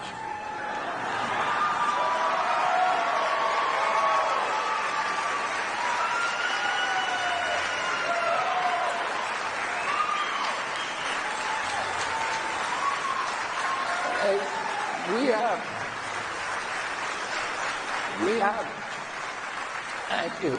We have an addiction and overdose crisis in this country that I think last year we lost 106,000 kids. This is double the number that we lost during the 20-year Vietnam War. And we need to pay the same attention to this crisis, which is a national security threat, and a threat to everything we love about our country, as Vietnam. And you know, President Trump was in, 3 weeks ago, he met with Claudia Sheinbaum, the new president of Mexico, and he said to her, all of the drugs are coming through your country. Do you have a addiction problem? And she said, no, not really. And he said, why is that? And she said, because we have strong families in this country. And one of the things that addiction is a source of misery. It's also a symptom of misery. And it's a source. It makes the addict miserable, and it makes everybody who he has relationships with miserable. It's also a symptom of misery, of grief, of trauma, of loneliness, of alienation, of dispossession. One of my favorite quotes from C.S. Lewis is he said, I spent so much time with grief that I spent so much time with anger that I came to know that her name was grief. And all of us have grief in our lives and trauma in our lives, everybody. And for me, my solution for trauma was I felt like I was born with an empty hole inside of myself, that I had to fill it with things outside of myself. And those are the only things that work for me. And every addict feels that way in one way or another, that they have to fix what's wrong with them. And the only thing that works are drugs. And so the threats that you might die, you're going to ruin your life, were completely meaningless to me, because I needed relief from that pain.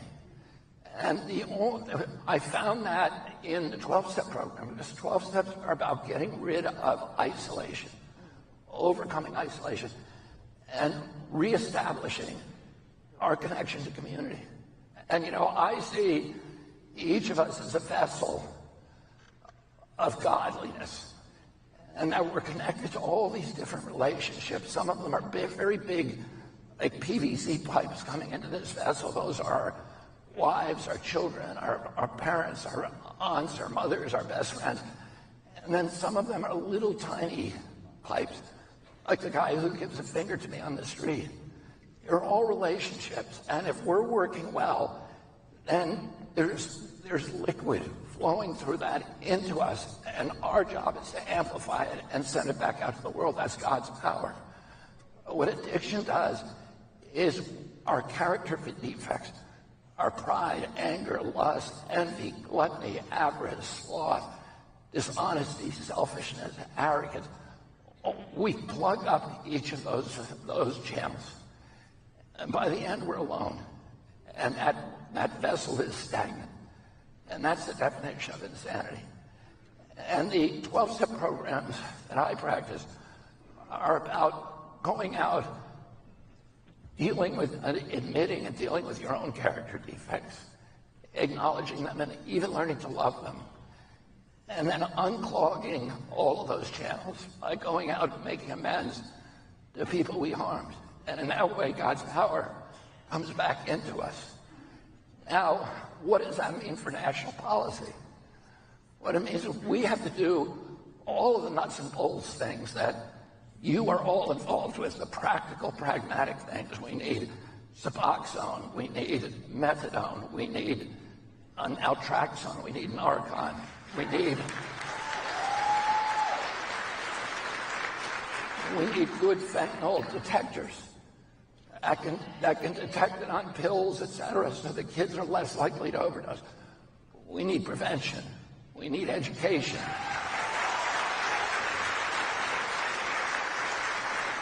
And we need treatment. And we have $4 billion at my agency to finance those solutions and those attacks on addiction and overdose. But that alone, throwing money at it, is not alone going to work. We need to really focus on reestablishing these historic ties to community. We have this whole generation of kids who has lost hope in their future. In 2013, there was a poll in which people under 40 years of age were asked, are you proud of the United States of America? And 90% of them said yes. The same poll taken last year, 17% said yes. So you have this whole generation of children that's lost faith in our country, lost because they've lost faith in their own futures. And they've lost their ties to community. And one of the things we need to do by the way we live our own lives individually, but also through policy changes, is to try to reestablish for those kids, one, hope for the future, but also a sense of connection and usefulness to community. And there's many ways that we can do that, and particularly through service. Bill Wilson established the AA program. Well, you know, he went to the Oxford Group, which was the predecessor organization, which had 8 steps. That were 8 of the steps that are part of the AA program, but originally there was just 8. And they were designed to induce a spiritual awakening, and he had a spiritual awakening. His desire, like for me, the day I had it, I never had a desire for drugs and alcohol. And the same thing happened to him, and he was 6 months down the road. Could not imagine that he'd ever drink again. It was incomprehensible to him that anything like that would ever happen. He went out to Akron, Ohio, an ink deal to buy the big vendor for Firestone and Goodyear, which had made him a millionaire during the height of the Depression. And he had spent his entire fortune preparing for that deal. When he got out there, another company came in and undermined it, and they signed the deal. And he had a moment standing in the lobby of the Mayflower Hotel in Akron, and the entire compulsion to drink came back to him in full force, like he'd never experienced it before. And he was 20 feet from the lounge. He could hear the clinking of the ice in the glass. He could hear the laughter of the patrons. And it was summoning him to go back into that bar. And he had the central revelation of all the 12-step programs, which was the only way he was going to stay sober that night, is if he found another alcoholic to help. And he went into a phone booth and started frantically dialing preachers, Salvation Army hospitals, looking for an alcoholic in Akron. And he found Dr. Bob.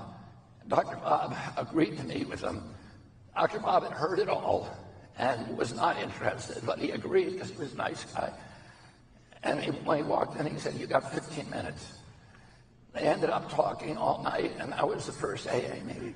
And they agreed the next day, the only way we can stay sober is by helping another alcoholic. So service. And Bill Wilson realized you can't live off the laurels of the spiritual awakening. You get a daily reprieve. You have to renew the spiritual awakening every day, and the way that you do that is being useful to another person. And, you know, I tell people who are unhappy with their lives, who lost a boyfriend or a girlfriend, who are in a depression, I say one of the best ways to deal with that is to wake up in the morning and instead of saying, what can I do to make myself happy? What can I do to make myself more loved? What can I do to get my boyfriend back? I say, when you get up in the morning, you have to ask one question. You have to say, reporting for duty, sir. And then you have to ask one question and say one prayer. Please make me useful to another human being today.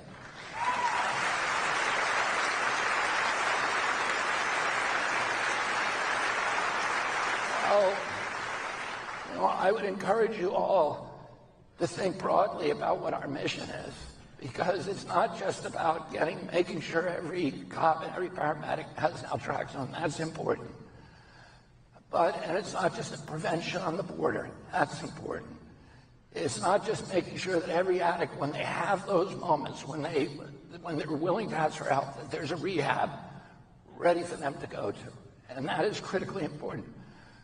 There are bigger issues. How do we restore our families? How do we restore that commitment to community?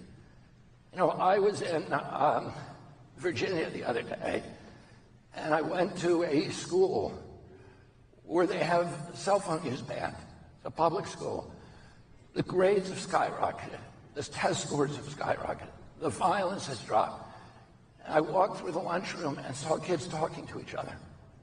Nobody was looking at a cell phone. I went to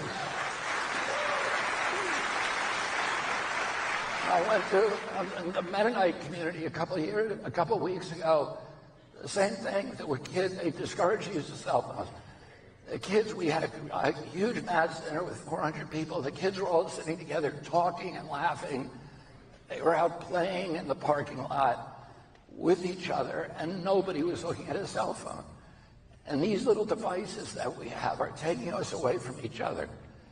And that feeds the addiction crisis. And what we need to learn to do is one of the great things that they told me there is they said, when I was at Louisa County in Virginia, they said I talked to the parents and they said it's so great because now the kid is much easier to tell the kid, don't use a cell phone from you drive. Don't use it at the dinner table.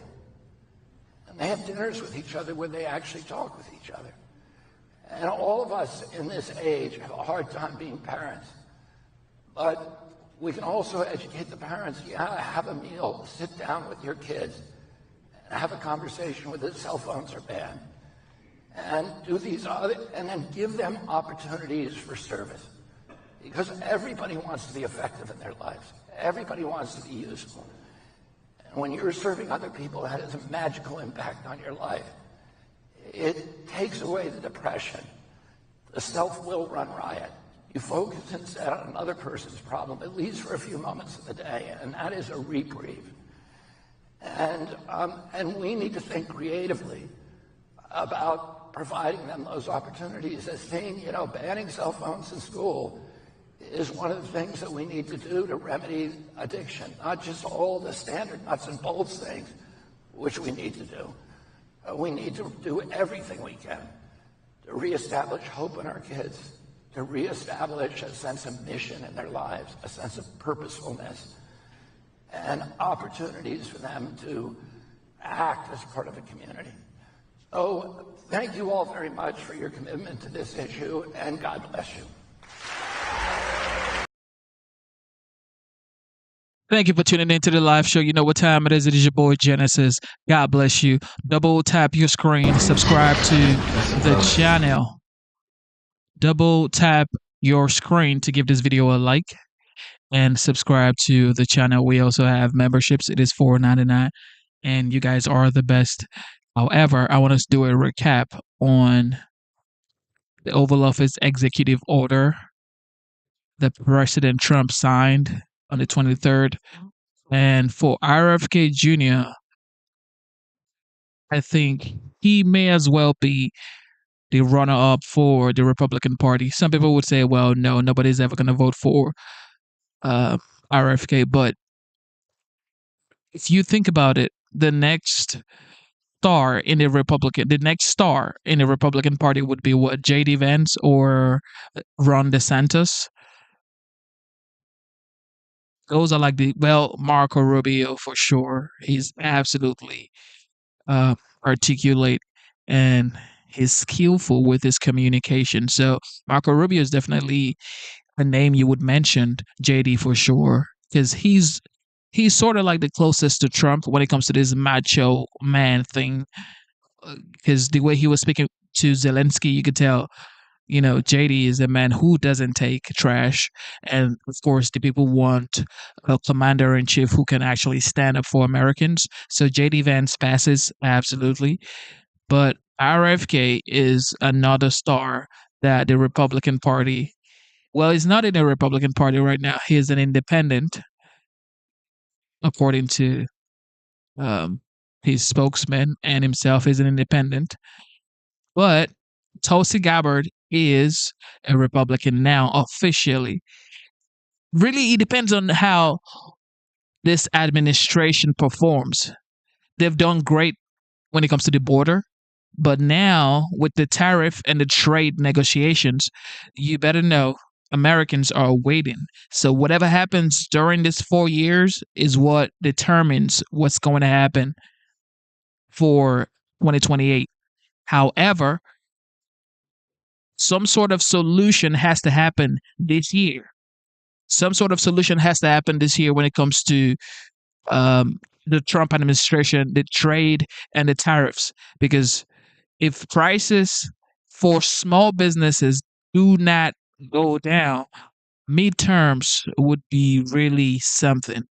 Now, a lot of Trump voters, I voted for Trump, I support him, but I don't expect him to be 100% right all the time. There are times he's going to be wrong. Absolutely. He's a human being, okay? Nobody's perfect, so I don't expect Trump to be perfect, okay? He's going to screw up, okay? Just like everybody else screws up, okay? He just happens to be the commander-in-chief, okay? He happens to be the president of the United States. So when you screw up as the president of the United States, everybody's watching you. Everybody's looking at you. The world is looking. One silly move, if it's a mistake, then it's not going to be rosy for you. So this year, trade deals has to really make Americans absolutely happy for midterms. For midterms, trade deals has to make Americans happy. That's just the thing. And anybody who tries to act like Trump moving forward is going to ruin the Republican Party. If a Republican come forward and starts acting like Trump, it's going to be hard because only Trump can actually pull a Trump. Okay? Whoever tries it will sink because you don't have the resources Trump has. Trump, I mean, look at his CV. Look at what he's done. It's hard for anybody to come up like Trump because he's Trump. And that's why the people who voted for Trump actually supports Trump because he's the only one who has the balls to fix the trade deals we have. He's the only one. Everybody knows China has been screwing the United States for years, Democrats and Republicans, but nobody wants to do anything about it. Now there's a man who is capable, who has the balls to talk to President Xi and say, you know what? We want better deals. I believe everybody should rally behind Trump, at least for the time being, to get a deal, because a deal will be had, okay? There will be a deal, but it's just who's going to blink first, China or the United States. This whole tariff situation was definitely for China. He was just getting everybody else along. But the main person, the main country he wanted to focus on was China and President Xi, which now he has their full attention. But small businesses are definitely experiencing a lot of discomfort now because they have to increase prices. It is just the facts, okay? It is the facts. But these are necessary, I guess, discomfort because if you could get better deal with China, this would help small businesses in the long run. But for the short time now, it is painful. All right, this is question and answer of the OG for sure with the veterans. And me, they came out looking good. If I had that look, I would have been president 20 years ago. I wouldn't have had to wait so long. You look great, fellas. But we have many of them. I didn't even realize it at the time, but I visited many of you in the hospital. They did an incredible job. The doctors are absolutely unbelievable, the job they do. So we were having a little meeting, and at the same time, we're signing some very important legislation, what will become legislation. And right now, it's an executive order and having to do mostly with education. We have our Secretary of Education, Linda McMahon, who's been so incredible over the last few weeks. I've been watching her on television. I'd like to tell her she could do better, but she can't. She can't do any better. So I want to thank you, Linda. Fantastic. And we also have Commerce, and we have Labor with us today. And you have been, thank you, Laura, very much. And Howard, thank you very much. And we'll take some questions after we're finished. Maybe I'll ask Will to step forward, and you can go through some of these. Also, Lindsay, you'll work with Will, two very talented lawyers. as you all know by now. Thank you, Mr. President. And we'll go through them. And Linda, why don't you come over here? In fact, why don't the three of you come over here? We also have a special guest with us today, sir. Oh, that's right. Annette Albright. Where is Annette? Annette Albright. Charlotte Mecklenburg, school teacher. Very special one. Thank you very much. Thank you. It's a great honor to have you. Got all sorts of awards for talent. That's good. Thank you very much for being with us. Appreciate it. Thank you. Okay, please. Sir, the first executive order we have prepared for your attention, there are currently laws on the books requiring certain disclosures of universities when they accept large foreign gifts. We believe that certain universities, including, for example, Harvard, have routinely violated this law, and this law has not been effectively enforced. So this executive order charges your departments and agencies with enforcing the laws on the books with respect to foreign gifts to American universities. Okay, thank you. Thank you very much. We'll put it right here. Next for you, sir, university accreditation is currently a process controlled by a number of third-party organizations. That's by statute, by law. Many of those third-party accreditors have relied on sort of woke ideology to accredit universities instead of accrediting based on merit and performance. This executive order affects a number of changes. Everybody keeps saying,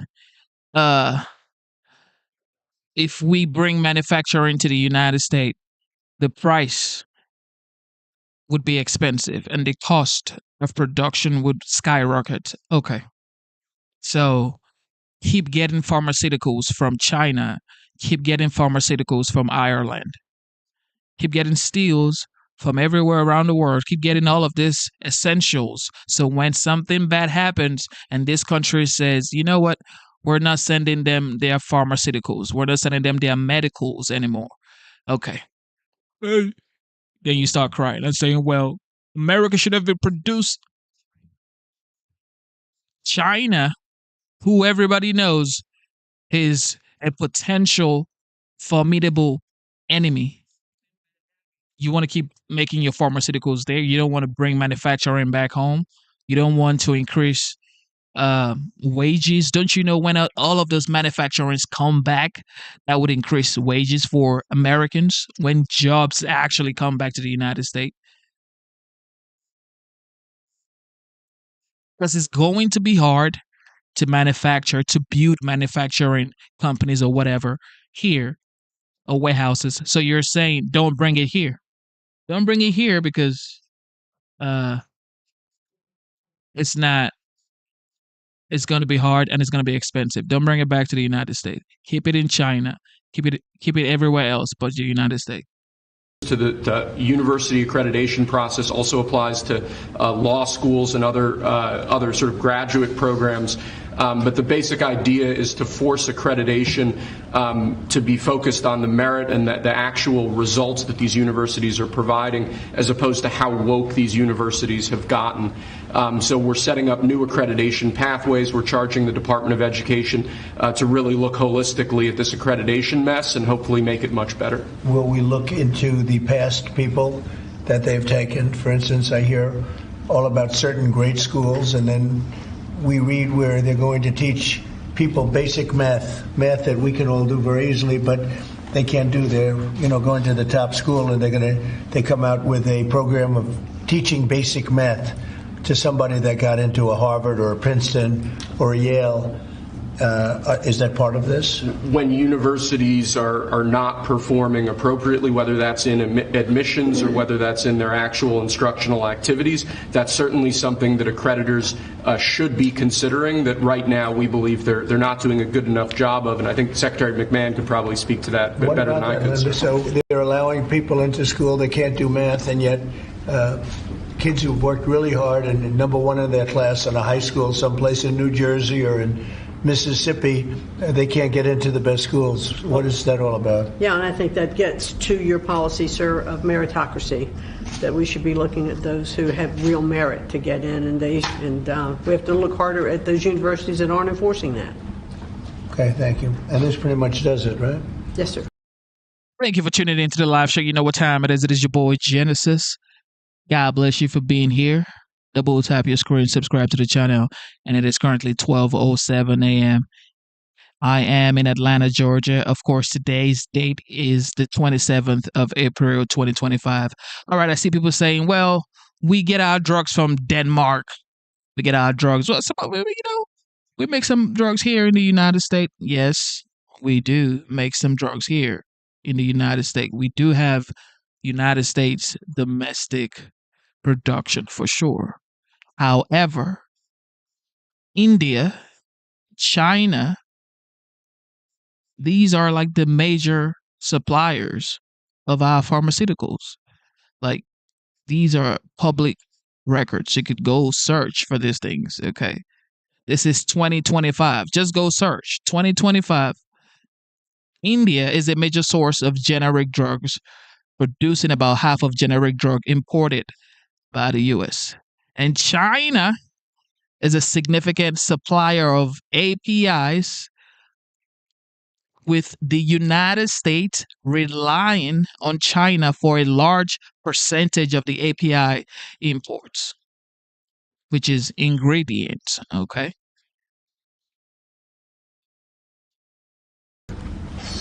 Thank you.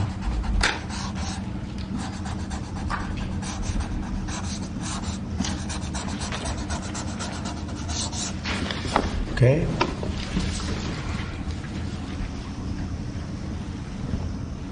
Thank you. Sir, during your first administration, you made promoting historically black colleges and universities, HBCUs, a major priority. This executive order takes existing law on HBCUs and brings it into effect. We're going to be setting up a White House initiative on HBCUs. The basic idea here is making sure that every aspect of your administration is working to ensure that HBCUs are able to do their job as effectively and as efficiently as possible. Okay.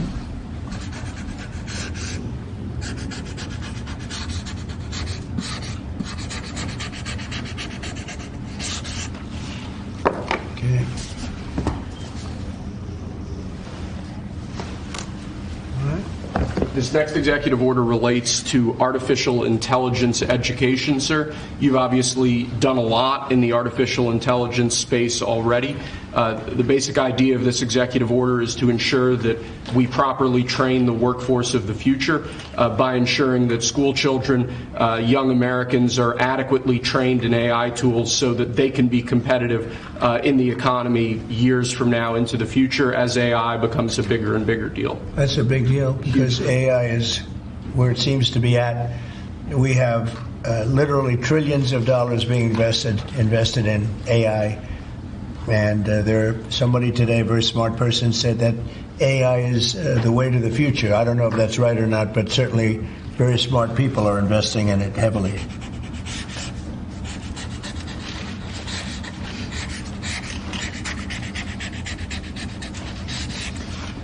Good.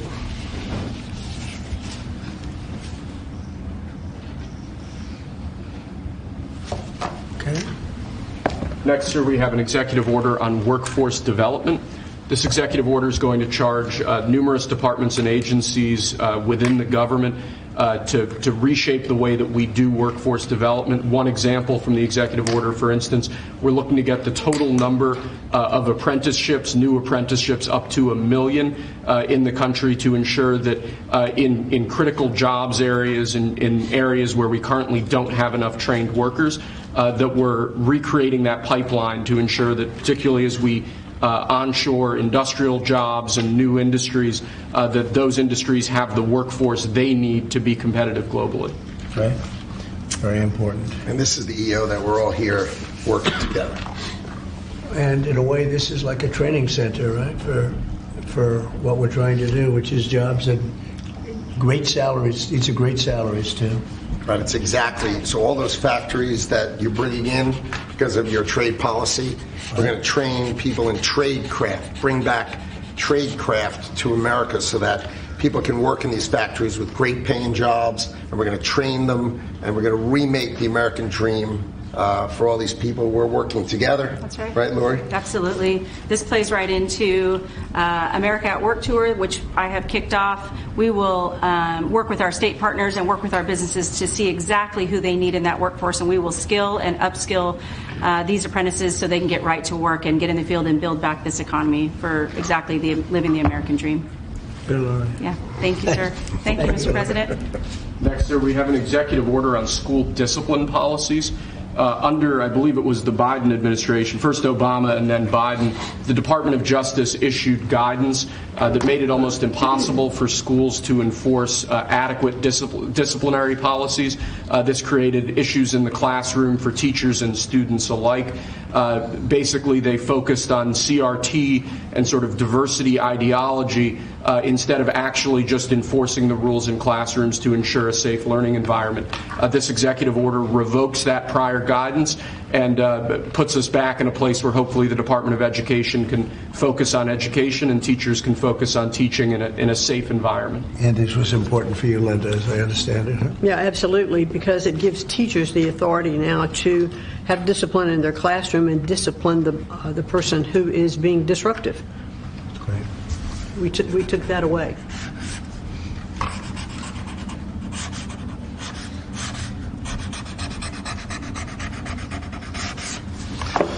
Okay.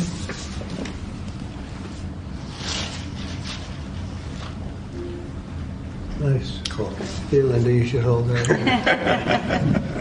Lastly, sir, we have an executive order on disparate impact theory. This is a theory that underlies a lot of the modern DEI and CRT-driven diversity culture.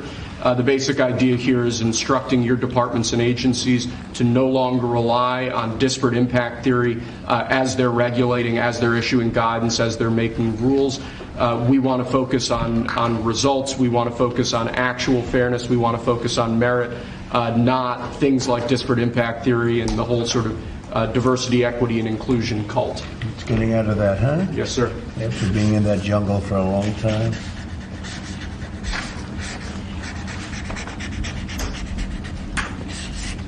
Okay. Thank you. Very good job. Thank you, sir. Very much. Appreciate it. Very much. Would you like to introduce again Annette, and perhaps Annette wants to say something having to do with that?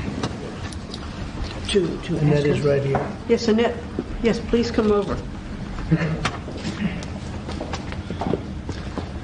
Would you like to have some comments to make? I know you're a former Charlotte Mecklenburg school teacher. I'm a North Carolina girl, so yes, it's nice New Bern. to see you. Yes, from Yes. New Bern. Yes. Thank you so much for having me. Thank you so much. I'm so honored to be here. This has been an 8-year journey for me to raise awareness to the violence that's in public schools and the critical need to address violence in public schools. Again, been doing it 8 years because most administrations like to keep the violence hidden. We have 3 students that should be here with us today. We have Austin McCaff, I'm sorry if I say his name wrong, Serenity Baker, and Nizir Taylor from Charlotte, North Carolina, who was shot in the back as he was getting off of a school bus because they thought he was a part of a big brawl that happened inside a public high school.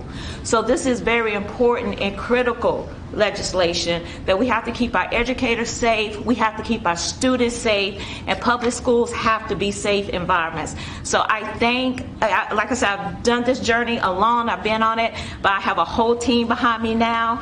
I spoke at the RNC, and I told millions that Donald Trump and his administration was going to make schools great again, and I feel that we're on the right path, and I'm just honored to be here. Thank you very much.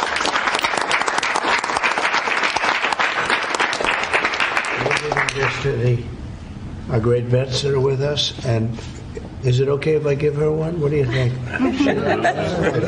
Thank you so much. I appreciate it. Thank you. Thank you. What an honor. Great job.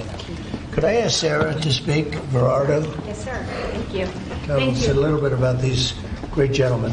These heroes, Mr. President, are extraordinary. This is my husband, Michael, and so many of our dear, dear friends who are here today. Right. Many of them have met you, sir, in your first administration in the hospital, many times at Walter Reed. Right.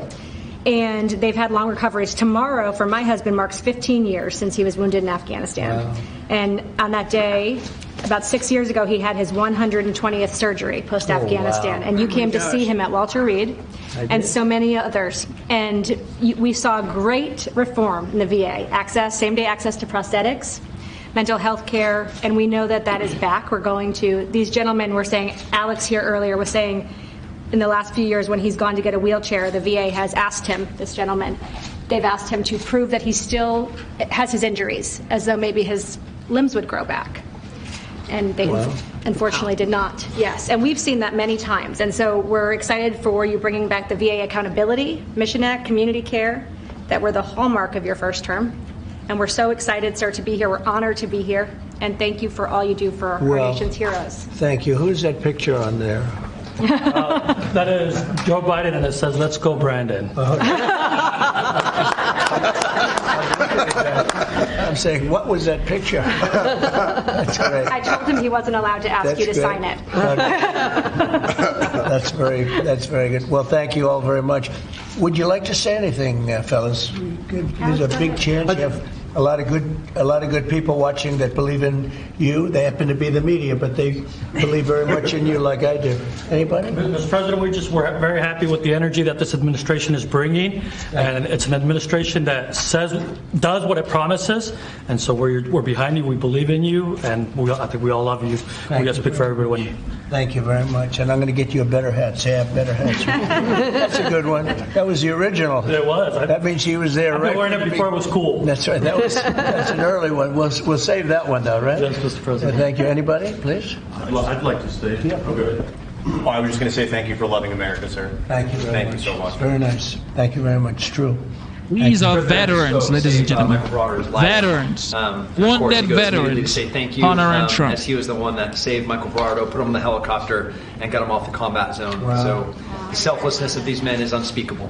That's great. See ya. Yeah, he's alive because of that man right here. That's very good.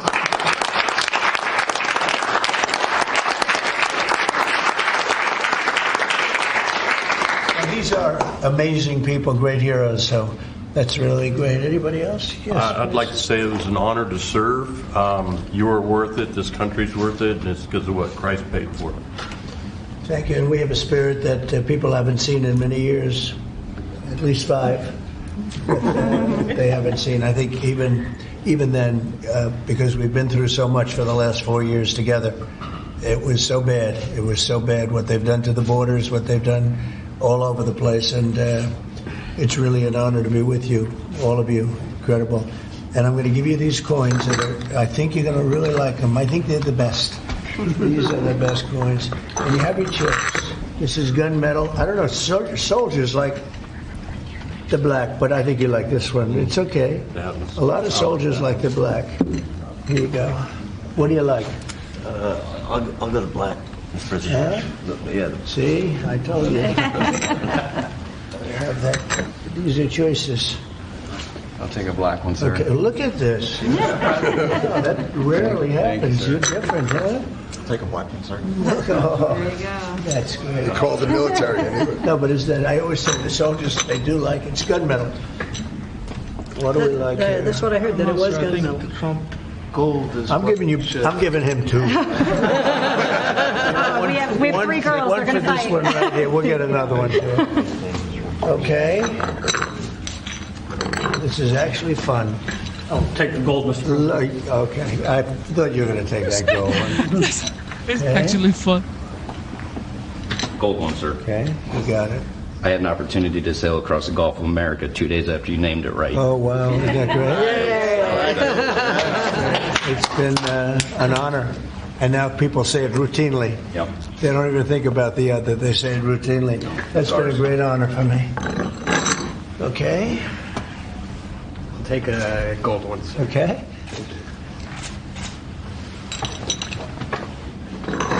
Almost even. I think gold has an edge. I would love a gold one, sir. Thank you so much. Thank you. The gold. It picked up at the end, right? So you all okay? That's good. So I want to thank you very much, and especially that's a great story. Yeah. So what do you think of a guy like that? Pretty good. We actually Him and him, we all served together. Wow. And Jared over there. So you And guys, I forgot. so you guys got hit, huh? Pretty good. You got hit. Pretty good. Amazing, We're in a pretty amazing. tough area in Kandahar, in the Arghandab River Valley, right It's outside tough. Kandahar. Their unit had a more than 50% Purple Heart rate, sir, Wow. in 2010. You deserve it. You deserve that and more. We appreciate it so much. Brave, really brave.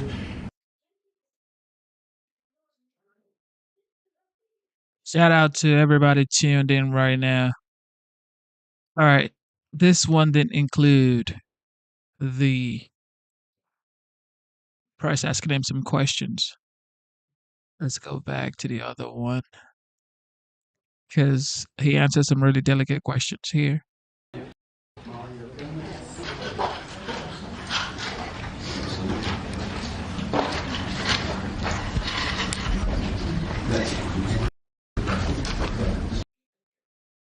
Ripped off for years and years. These people, you deserve that and more. We appreciate it so much. Brave, really brave, brilliant people. Thank you very much.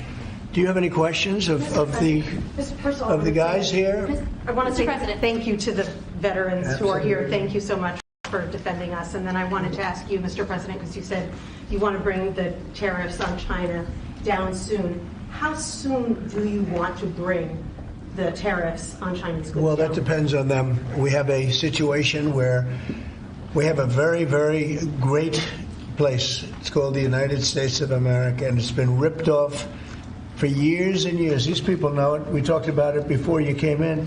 We've been ripped off by every country in the world practically, and friend and foe. And we're not doing that anymore. So what's happened is Howard, how many countries have we spoken to already? 90. 90. And they all want to make deals, and we're going to make deals, but they're going to be fair deals. They're not going to be rip-off deals. And, you know, we were losing almost $5 billion a year. No country can do that. And now we have it down almost to even, maybe even better than even, because of the tariffs on cars and aluminum and steel. We have tariffs 25% on cars, aluminum, and steel. There's a rush to build new steel plants, a rush to build new aluminum plants, and a biggest rush I've ever seen, that we've ever seen, to build car plants. We have like 11 of them or something, big ones, where you guys maybe work. Maybe you won't want to work. You'll do something else instead of that. But if you like cars, you'd like to work on one of these plants, the biggest plants in the world. 3 of them have left Mexico before construction started, 1 of them during construction. And they're coming to this country. They're coming back. Don't forget, and we get along great with Mexico, but Mexico took 32% of our car building business. So it's amazing what's happened.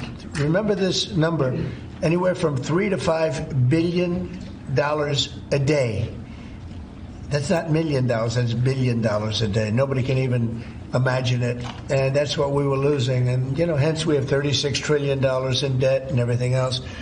And in the end, I think what's going to happen is we're going to have great deals. And by the way, if we don't have a deal with a company or a country, we're going to set the tariff. We just set the tariff. It's something that we think that will happen, I'd say, over the next couple of weeks. Wouldn't you say? I think so. Over the next 2-3 weeks. We'll be setting the number. And we're going to pick, could be for China too, could be for China. Well, we're dealing with almost all of them. Too many to fully deal with, but we're going to be fair to them. But we're dealing with a lot of countries right now, and could be with China, but maybe we'll make a special, a deal, and we'll see what it will be. Right now, it's 145%. That's very high. It got there because of the fentanyl. They're sending, massive amounts of fentanyl into our country and killing a lot of people, probably 200,000 plus a year, wiping them out. You probably all have friends who were killed, somebody was killed in your family or your friends with fentanyl, and somehow it's made almost exclusively in China. And as you know, we essentially taxed them 10 and then another 10. We also taxed Mexico 25, and we taxed Canada 25. And that's the kind of money that's what's pouring into our country right now. And it's gotten us down from losing $3 to $5 billion a day to actually making money, but breaking even, let's say, but we're going to make a lot of money. and that money is going to be used to reduce taxes. We're going to get big tax breaks. We're going to, there was a time, I said it this morning, I think some of you were there, there was a time from 1870 to 1913, it was a long time ago, we were an all-tariff nation. Foreign nations paid taxes. They paid money to us in the form of tariffs. And that was when we were the wealthiest. We were the wealthiest proportionately that we ever were. And they formed committees in 1887 in particular, but they formed committees to determine what we should do with all the money. We had so much money, you guys would have loved it. We had so much money, they didn't know what to do with it. We gave it away to different causes, and you haven't seen that too much anymore, although we give plenty away, but now we shouldn't be giving it away. We have to take care of ourselves first, right? Absolutely. But we were very wealthy, and proportionately the wealthiest we ever were. We built the Panama Canal. Jimmy Carter gave that away for $1, by the way. One of the most profitable Trump things is never going to let Jimmy Carter arrest for that. We gave it away for $1 to Panama. Why? I don't know. Nobody knows, but that's what we had. We had people like that sitting behind this desk. And that shouldn't have happened. Panama Canal, it was the most expensive thing ever built by our country in history. I'm talking relative dollars. We've never built anything so expensive. I think it was the equivalent of $1.7 billion.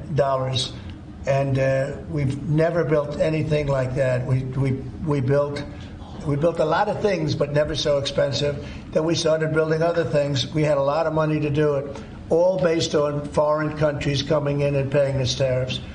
And we're doing that again, and I think we're going to make so much that we're going to be able to reduce taxes in this country by a lot. And we're also going to treat those countries very fairly. But if we don't make a deal, which is possible, we're going to just set the price. Because you remember, they have to come in, they want to come in here, and they want to do business with the United States. So we want to set a fair price, and we'll do that. We're going to be very fair, but we'll set a fair price. And then they can make a determination as to whether or not they want to do business with the United States. And I think most of them will. And I think we're going to treat them very fairly. Were you worried about what the 145% tariffs were doing to small businesses here in the U.S.? Is that why you're bringing it down? No. I haven't brought it down. I haven't brought it. Still 145. I haven't brought it down. I said it's a high tariff. It is a high tariff, but I haven't brought it down. It basically means China's not doing any business with us, essentially, because it's a very high number. So when you add that to the price of a product, a lot of those products aren't going to sell. But China's not doing any business. They were doing $1.1 trillion. Think of that, $1.1 trillion. You know what that is? And it was just very unfair to us. And we were doing relatively very little with them. It was very one-sided. But we get along. I get along very well with President Xi, and I hope we can make a deal. Otherwise, we'll set a price, and hopefully they'll come here and they'll contribute. And if they don't, that's okay. Sir, on your trip to Rome, there's a lot of leaders attending the Pope's funeral who also said they'd like to meet with you while you're there. Do you have any meetings set up? Yes, I do. I have a lot of meetings set up. I don't know if I can do it. Do you want to help me out, fellas? I got a lot of meetings. I got every leader in the world, which tells you that we have a good product. It's called the United States of America, and it's great. And these people know about it better than anybody in this room. But we have a great place, and it should be a lot greater. And that's what we're going to do. We're going to make it greater than ever before. It's very simple. Who are you going to be meeting with, President Zelensky? Well, I have a lot of meetings set up, yeah. And are you bringing anyone with you in the U.S. delegation to the funeral, like Secretary Rubio or a former president? We have a couple of people coming. We'll announce it probably this evening or tomorrow. First Lady's going, and some people are coming with me from staff. But we'll have a number of people going. I'm sure it's going to be a beautiful ceremony. Okay?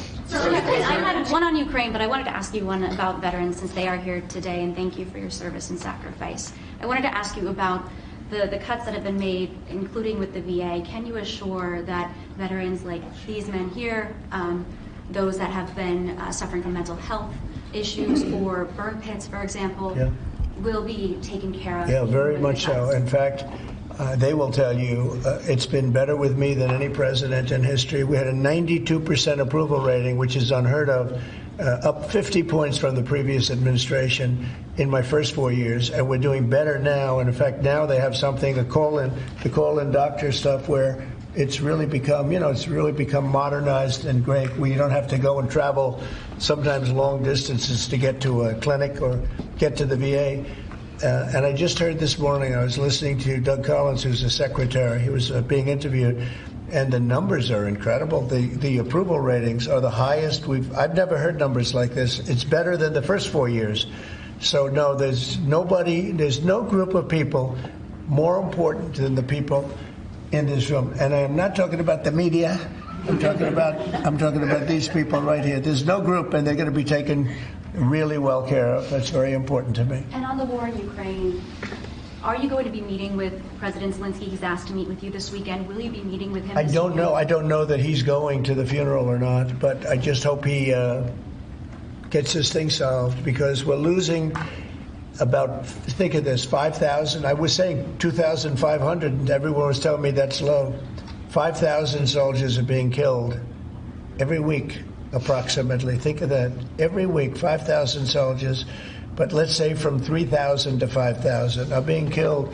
They're Russian and Ukrainian. They're not Americans, but they're Russian, but they're people. And they're humans. They're human beings. They have families. They wave goodbye to their son, and then they get a call that the son's no longer there. It's a vicious war. And if I can help solve it, we're not losing our soldiers, but we're losing soldiers, a lot of people. And if I can solve it because of a certain ability, that would be great. And if it doesn't happen, I will say that I think Russia is ready, and a lot of people said Russia wanted to go for the whole thing. And I think we have a deal with Russia. We have to get a deal with Zelensky, and I hope that Zelensky, I thought it might be easier to deal with Zelensky. So far it's been harder, but that's okay. It's all right. But I think we have a deal with both. I hope they do it, because I'm looking to save. And, we spend a lot of money, but this is about a lot of humanity. This is the worst. I get the pictures, the satellite pictures. I've never seen anything like it, of the fields after some of these battles. It's horrible that it's going for nothing. We would have never had this problem. You would have never had that war if I were president. I guarantee you that. And for 4 years, you didn't have it. Are you hoping to meet with Vladimir Putin? Are you hoping to meet with Vladimir Putin in Saudi Arabia? It's possible, but most likely not. I think we'll meet with him shortly thereafter. Then.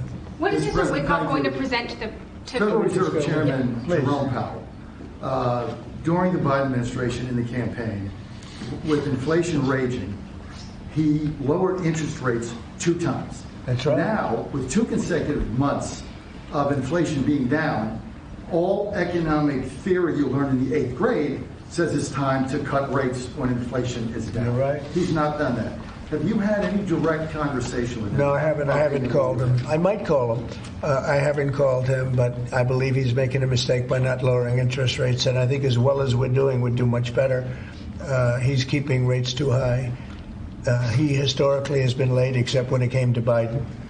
He was recommended by a certain person that I'm not particularly happy with, but he will hopefully do the right thing. The right thing is to lower interest rates, so we'll see what happens. I think we're sitting on something that's going to be very good. With all the tariff money starting to come in, our country's going to be doing really well, and hopefully we don't have inflation.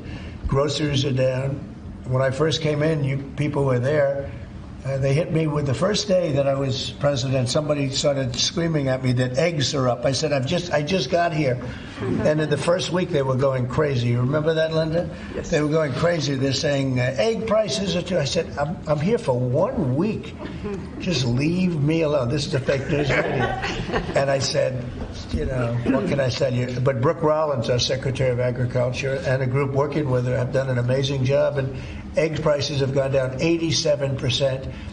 Energy now is down $65 a barrel. They have some energy selling gasoline for less than $2 in a couple of states. Alabama, a couple of great states, but all over the country, it's way down from what it was 6 months ago, 3 months ago. And that has a lot to do with the war. When Biden allowed energy to skyrocket, it just skyrocketed. It was out of control. Russia made a lot more money because they make their money on energy. And I kept saying, he supposedly wants to end the war, but he lets energy go out of control.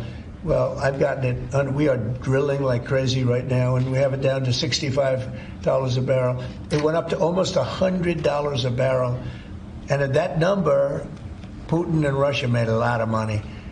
So I think one of the reasons, I think he has a certain respect for me, but one of the big reasons is oil prices are down. I think this is a good time to get the war settled. Thank you. Thank you for that question. For those of us that live here in the district, you said when you came in, you were going to make Washington, D.C. great again. Right. One of the issues we've got right now is we understand there might be an imminent deal between the owner of the Washington football team, whatever you want to call them now, Commanders, and locally in getting the Redskins back to D.C. and RFK Stadium. That's on federal property. Right. Are you going to be involved in that negotiation? Yeah. And would one of the stipulations be they change their name back to the Redskins? Oh, I see. Well, that's a little bit, nobody's asked me that one. Look, I think when the Indian population is a great part of this country, a great heritage. And we were talking about Massapequa, Long Island, the Chiefs, they call themselves the Chiefs, or the Kansas City Chiefs. They're not changing their name. A great team, great people, great owners, great coach and quarterback. I love the quarterback, like his girlfriend too, and his wife. His wife is great. She's been a big fan. His quarterback's mother is incredible. I like that team. They're called the Chiefs, and frankly, I see nothing wrong with it. They call them the Warriors, and not that team, but a lot of other teams, and all of these Indian surnames and different names. And I'm saying that I think that's a positive thing. And when you go back to Indians, they polled this. They don't know why these names are being taken off. They're trying to. I think it's degrading to the Indian population, and it's a great population, and they like when they're called by various names. Now, Washington. The Redskins, perhaps that's a little bit different, but I can tell you that I spoke to people of Indian heritage that love that name and they love that team, and I think it's I think it's a superior name to what they have right now, and it had heritage behind it. It had something special. But a lot of the names having to do with, different places, not just Indians, but I think it's, they changed the name of the Cleveland Indians. Why would you take the name Indians off the Cleveland Indians? And now it's called the Cleveland something else, right? Guardians. It just doesn't make sense to me. So we're about bringing common sense back to this country. And it may be popular or unpopular what I'm saying and I've just said to you. He's a nice guy. He got a lot out of me on this one, but I think most people agree with me. I think it really is demeaning to Indians.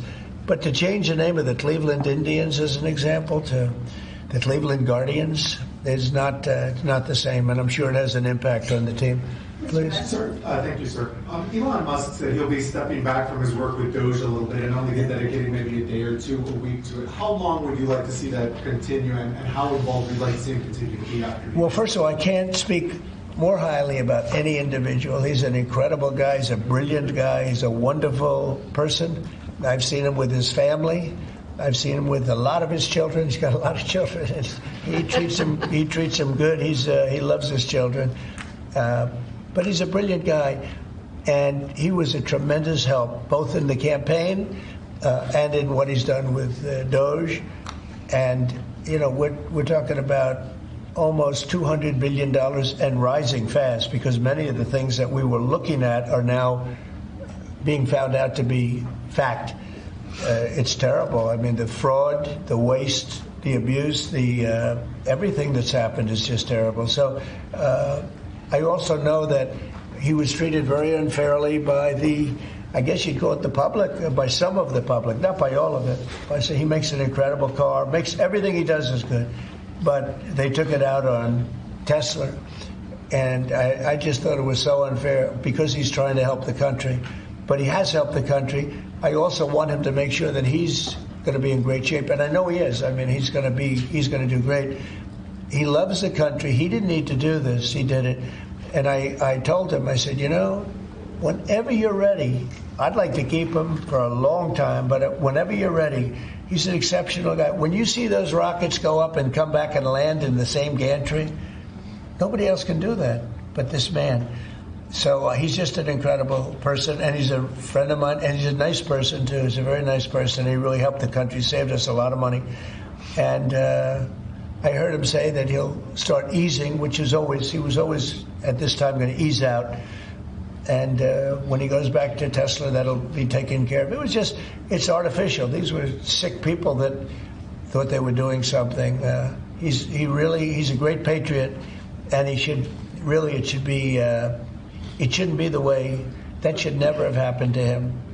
And I will tell you right now, he makes a great product.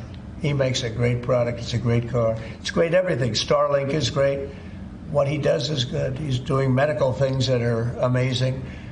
And we have to, at some point, let him go and do that. And we expect him to be doing it about this time. But I'll talk to Elon about it. Thank you for the question. Mr. President, a second question. Yeah. Canada has an election coming up. Do you have a prediction for that, and what do you think the results of With respect to Canada? With the negotiations? Oh, I don't want to predict other nations' elections. It's tough enough doing this one. Look, I love the Canadian people. I like Canada, but it's costing us $200 billion a year to support Canada. $200 billion. And I say, why are we doing that? You know what? We can make our own cars. We have more energy than they do. We have more energy than anybody in the world. We don't need their lumber, obviously. We have more lumber. We have a lot of lumber. We have a lot of everything that they sell us. But in particular cars, they took a large percentage of the car making, and I want to bring it back to this country. I really don't want cars from Canada. So when I put tariffs on Canada, they're paying 25%, but that could go up in terms of cars. When we put tariffs on, all we're doing is we're saying we don't want your cars in all due respect. We want really to make our own cars, which is what we're doing in record numbers now. You know, we're going to be at record levels in a very near future because of all the plants, the car plants that are being built. And I'd rather see them made in Michigan and made in South Carolina and made in different states, Tennessee. We have a lot of great car-making states, and we have some that aren't car-making yet, but they will soon be car-making states. And that's what I want to see for our country. At the same time, I want to help Canada. I have spoken to the current Prime Minister. He was very, very nice, I will say. Very nice. We had a couple of very nice conversations, very good. But I don't think it's appropriate for me to get involved in their election. Mr. President, if I may, this deal that you have with Russia, does it include recognizing Russia's sovereignty over Crimea? Well, everything is good. Look, I just want to see the war end. I don't care. If they're both happy, they both sign an agreement. I have no favorites. I don't want to have any favorites. I want to have a deal done. I want to save the lives. Now, with that being said, we're spending hundreds of billions of dollars through Biden. Biden should have never let that war happen. We're spending hundreds of billions, maybe $350 billion we've given to Ukraine. And we could use that money right here. So I'd like to see that. But most importantly right now is when I see the pictures, the satellite pictures of the battlefield, if I can stop that because of an ability I have to do things, I want to see if I can do that. Yeah. Mr. President, thank you. On tariffs, you just mentioned that 25% could go up on cars in terms of Canada. Does that mean that you're considering changes to the auto tariffs and auto parts? No, we're not considering it now, but at some point it could go up, yeah, because, again, we don't really want Canada to make cars for us, to put it bluntly. We want to make our own cars, and we're now equipped to do that. They took a lot of our car business. Mexico, too, took a lot of our car business. We want to make the cars here. I'm running this country. I'm not running Canada. And that's why I asked Trudeau, who I call Governor Trudeau affectionately, but I asked him, why are we spending $200 billion to support Canada, to subsidize Canada? And he was unable to answer the question. I mean, why are we doing that? And I have to be honest, as a state, it works great. As a nation, considering the fact that most of the nation, 95% of Canada, what they do is they buy from us. and they sell to us. They sell to us. If we didn't buy their oil, and we don't need their oil. We have more oil than anyone, but we don't need their oil. We don't need their lumber. We don't need their cars. We don't need anything. So I said, why are we doing this? Why are we spending $200 billion? It doesn't make sense. If we needed something, that would be a different subject. So I'm working well with Canada. We're doing very well. We're working on a deal. We'll see what happens. But again, why, representing this country, why are we spending $200 billion to support and subsidize another country? Because if they didn't have us, and if we didn't spend that money, as Trudeau told me, they would cease to exist. He said that to me. They would cease to exist, which is true, certainly as a country. And then on tourism, there's been a steep drop-off in international travel to the United States. It was down 12% last month, down even more from Western Europe. Why do you think that there are fewer people suddenly who want to travel to the United States? Well, there could be a little, there's a little nationalism there, I guess, perhaps. It's not a big deal, but, with the dollar being where it is, because, China would always fight for having a low dollar. Japan would always fight for having a low dollar, meaning a low yen, or in the case of China, the yuan. They'd always want to have, I'd speak to President Xi a lot. I'd say it's unfair that your yuan is so low. I'd call up a great man, Prime Minister Abe, great man, Shinzo, who was unfortunately assassinated. And I used to tell you, he was a good friend of mine. I used to say, Shinzo, you can't let your yen go down. It makes it very hard for us to sell tractors. It makes it very hard to us to get tourism.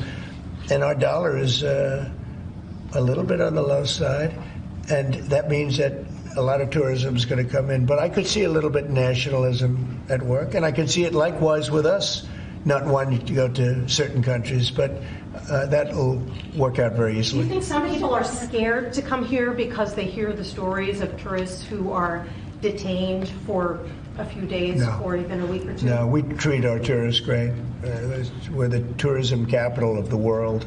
There's no place like this. And there may be a little bit of nationalism, but I doubt it. I actually doubt it, yeah. Mr. President, has there been any direct contact between the U.S. and China for trade at all? Yeah, of course. Yeah. And every day. Every day. And then secondly, would you support a millionaire tax? I think it would be very disruptive because a lot of the millionaires would leave the country. In the old days, they left states. They'd go from one state to the other. Now with transportation so quick and so easy, they leave countries. You'll lose a lot of money if you do that. And other countries that have done it have lost a lot of people. They lose their wealthy people. That would be bad because the wealthy people pay the tax. Okay? So how did the talks today go in London? Do you think that the asks from Ukraine and I think they went well. I mean, we got to get two strong people, two smart people to agree. And as soon as they agree, the killing will stop. But I think they went well, pretty well. So Mr. President, we understand that your economic team, many of them are here today, J.D. Vance, has negotiated what's been called a monster trade deal with India, like biggest one ever. Can you share with us what some of the framework of that might be? You said England. India. India? India. Oh. They're not very complicated, these deals. It's about the tariffs. India charges almost more than any other country in the world. And believe it or not, we do very little business with India, other than the fact that I like the Prime Minister very much. He's a friend of mine. He was here 2 weeks ago, as you know. And we stood right outside, did a news conference. Unfortunately, the grass was very wet. And it was very hard for people to stand on the grass. They got their shoes all ruined. But other than that, it was a very good news conference. And he's a great guy. But we do very little business. You know why? Because their tariffs are so high. They have among the highest tariffs, higher than China. They have among the highest tariffs in the world. And I understand they're going to reduce those tariffs. But it's really sort of their problem, not ours. We do very, very little purchasing in India because and selling. We do very little selling. I mean, Harley Davidson, I said, how are you doing in India? This is about 6 years ago. They came to lunch as a great American company. They make the motorcycles. And I said, how are you doing in India, as an example? Well, we don't do any business there. Why? Because the tariffs are too high. I said, that's interesting. Well, what are you going to do? He said, well, we're going to build a plant in India. And that's what they did. I don't want that to happen. They were forced to build a plant. Well, essentially what we're doing is the same thing. Remember, there's no tariff when they build their plant here. And everybody wants to build because they don't want. And the higher the tariffs go, the more likely it is they come in and build a plant. You know, I mean, if it's 25%, that's fine. If it's 50%, you'll get more plants. 75, you get more. At 100, you get more than that. And they're all coming in at numbers that nobody's. I don't think, Howard, there's ever been numbers like we've seen. Never. $7-8 trillion worth in 2 months. Because it took me a month to get started. In all fairness, but in 2 months we did this, and now we're coming up on 100 days, first 100 days, and I think we're going to be close to $8 trillion. There was never any president that did even a tiny percentage of that. Okay, any other questions? Sure. What about a deal signed, one of the deals signed by your 100-day mark, and China is saying that you were threatening and blackmailing them into a deal? What would be your response? Well, I mean, China, look, I have great relationships in China, and with President Xi in particular, but China has been charging us massive tariffs for many years. That's one of the reasons they were able to steal so many of our companies. They took our companies out of America, and they built their plants in China. And one of those things, so now we're reversing it, but at levels that nobody's ever seen before. No, we're going to get along great with China. I have no doubt about it. Thank you very much, everybody. Thank you, Press. Thank you. Shout out to the OG, President Trump. You can say anything about this guy, but you could never say he's not effective, he's not hardworking. This is his 96th day in office, or 97th day, and he's done so much. Of course, he said day one, of course, but I mean, who ends a war on day one? Nobody.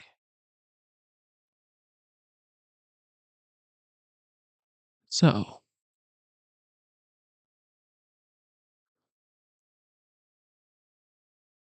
with that being said, who is going to be the next pope? Who's going to be the next pope? In the coming weeks, the focus will shift to a single chimney at the Sistine Chapel, where the world will wait for a puff of white smoke, the ancient signal that a new pope has been selected. During the conclave, which is a centuries-old tradition, cardinals under the age of 80 are locked inside the Sistine Chapel, cut off from the world, casting ballots in total secrecy until one man receives a two-thirds majority vote. And in a testament to the Pope's reach beyond religion, viewers have been streaming Conclave, the film based on the best-selling novel by Robert Harris. They've been doing so in record numbers, a stunning 3,200% spike in viewership since Francis's death. And joining us now is the author himself, Robert Harris. His book, Conclave, was the blueprint for the Oscar-nominated film starring Ralph Fiennes, Stanley Tucci. He knows the process and its drama better than most. Robert, thank you for being here. So the movie was loyal to your book. How loyal was the book to the actual process? Well, I did my best to make it as accurate as I could. I read everything I could lay my hands on about conclaves. The Vatican very kindly allowed me to visit all the behind-the-scenes locations where the conclave takes place, where the cardinals are sequestered in the Casa Santa Marta, the Sistine Chapel, the robing room, which is called the Room of Tears, where the new Pope he puts on the costume before he goes to show himself to the faithful for the first time. So they gave me a lot of insight, and I also talked to a cardinal who'd taken part in a conclave. I made it as accurate as I could. I was a journalist before I became a novelist, so I tried to get the facts straight. And it was the elevation of Bergoglio Pope Francis that actually was your inspiration, as I understand it, taking in that scene. How so? Yes, I watched the appearance of the new Pope Francis on the balcony overlooking St. Peter's Square. And just before the new Pope appears, all the windows, the high windows on either side, fill up with the faces of the cardinal electors who've just chosen him. And the camera panned along. I was probably watching CNN. The camera panned along those faces, and you saw these men, elderly men, some looking rather crafty, others benign, some stern, some happy. And I thought, that must be what the Roman Senate looked like in ancient Rome. I wrote a trilogy of novels about Cicero, and I thought, there's something has gone on here, an election. How did they arrive at this guy? And I thought, I'll try and write about this, because I was a political journalist. And I thought, this is the ultimate election. This is the World Cup final of elections. And let me see if I can try and reconstruct what happened. So let me ask you to draw on your background as a political journalist. I won't ask you to handicap how it all turns out. But I'm intrigued by the constituencies. Here in the United States, the constituencies are conservatives and progressives, Republicans and Democrats. The constituencies here, by nation, I guess by ideology to some extent as well. What are those different constituencies that will have to coalesce and make this selection? Well, you're right. Inevitably, in any organization, there tends to be a division between what one might call reformists and traditionalists. And that happens in the Roman Catholic Church. There are also regional differences.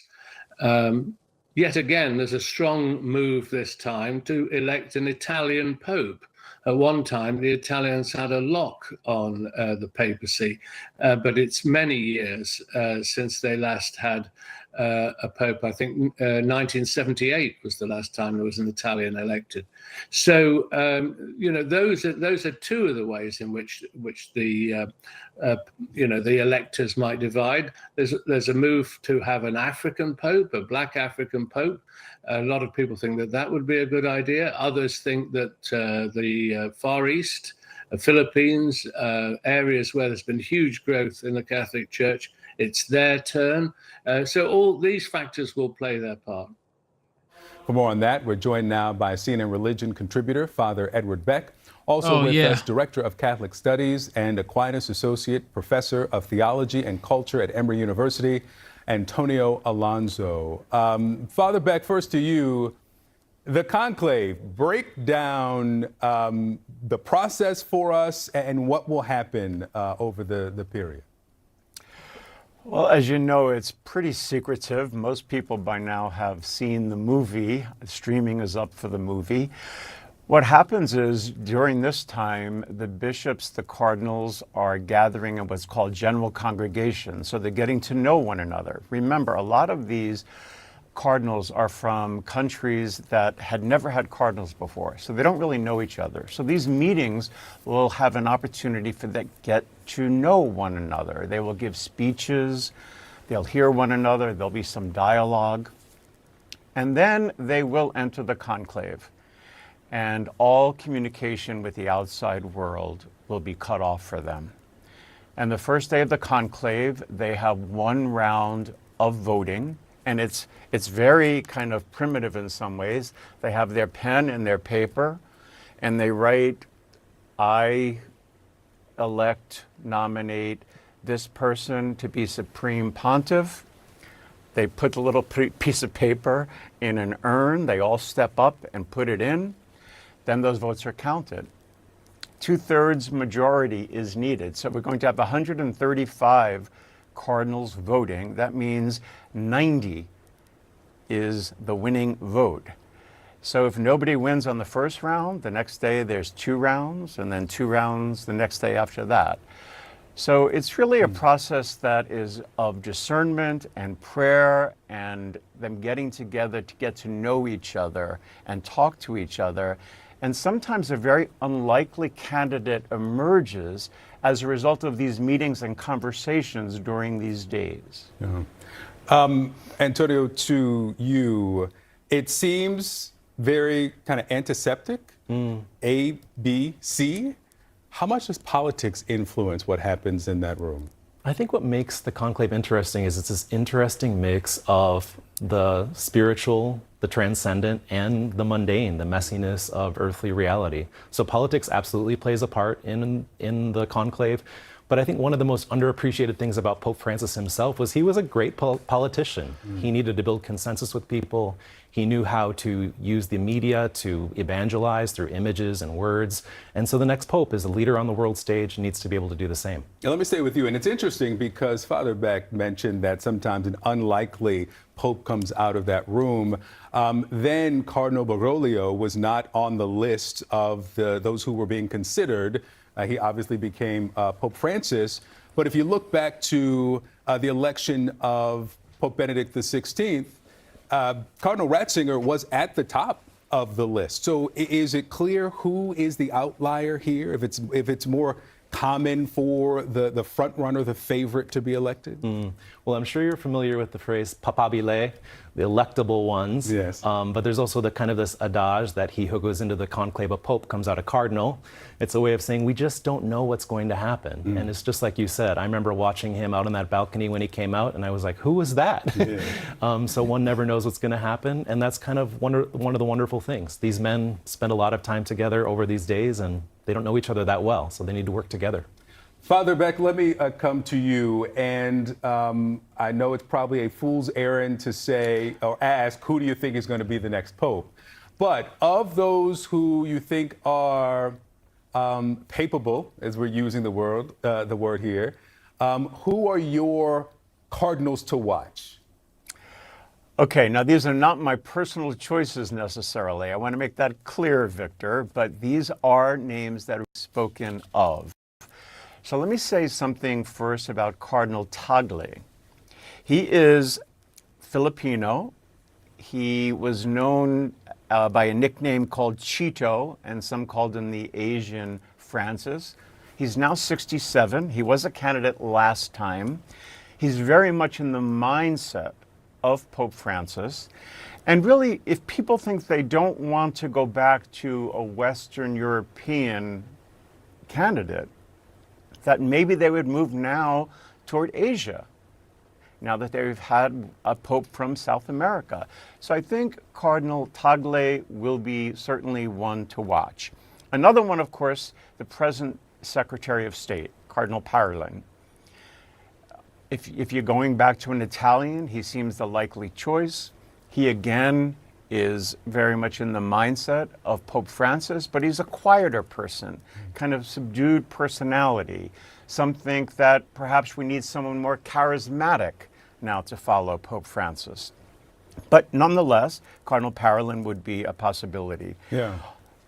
Let me get a couple from Antonio. Who's on your list? Yeah, I think I would share those that Father Beck mentioned. The other one I think that's not up on the screen is Cardinal Turkson from Ghana. I think he's an interesting candidate. He was a huge advocate for Pope Francis's work on ecology and the environment. He helped author Laudato Si. But certainly Tagle, people say he's the Asian Francis. But what I think is so interesting is what made Francis Francis, what he's from Latin America. And what makes Tagle is he has that experience in the Philippines, one of the fastest growing regions of Catholicism in Asia. So he would be an interesting candidate. Thank you for tuning into the live show. You know what time it is. It is your boy Genesis. Double tap your screen, subscribe to the channel. And let's see. They have to have the U.S. market. You've got over 80 countries now, and China being one of them, that are in talks, that are ready to make a deal. We need to call their hand and slap them to Pluto until they start abiding by fair trading rules. China will ultimately have no choice. China has been waging a trade war against the United States for decades. Donald Trump is simply trying to fight back on behalf of Americans. the views from several Republican senators there. New signs that China might be caving in to President Trump's trade war. Beijing is now pulling back its 125% tariffs on some U.S. goods. This as President Trump claims he's spoken with Chinese President Xi many times. China denies it has had any talks with the White House. Let's bring in Gordon Chang. He is a senior fellow at the Gatestone Institute, author of Plan Red, China's Project to Destroy America. Gordon, first of all, why would China say that they haven't had any talks with the United States if, in fact, President Trump is telling the truth? Because they lie. I think it's because Xi Jinping has staked his legitimacy on having surpassed the U.S. And so it's very difficult for him to then say, oh, we're bowing to pressure from President Trump and we're going to talk about tariffs and other things.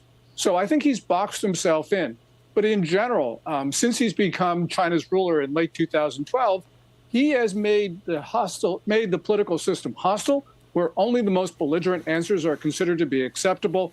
So he is a very, very thin line which he can walk right now.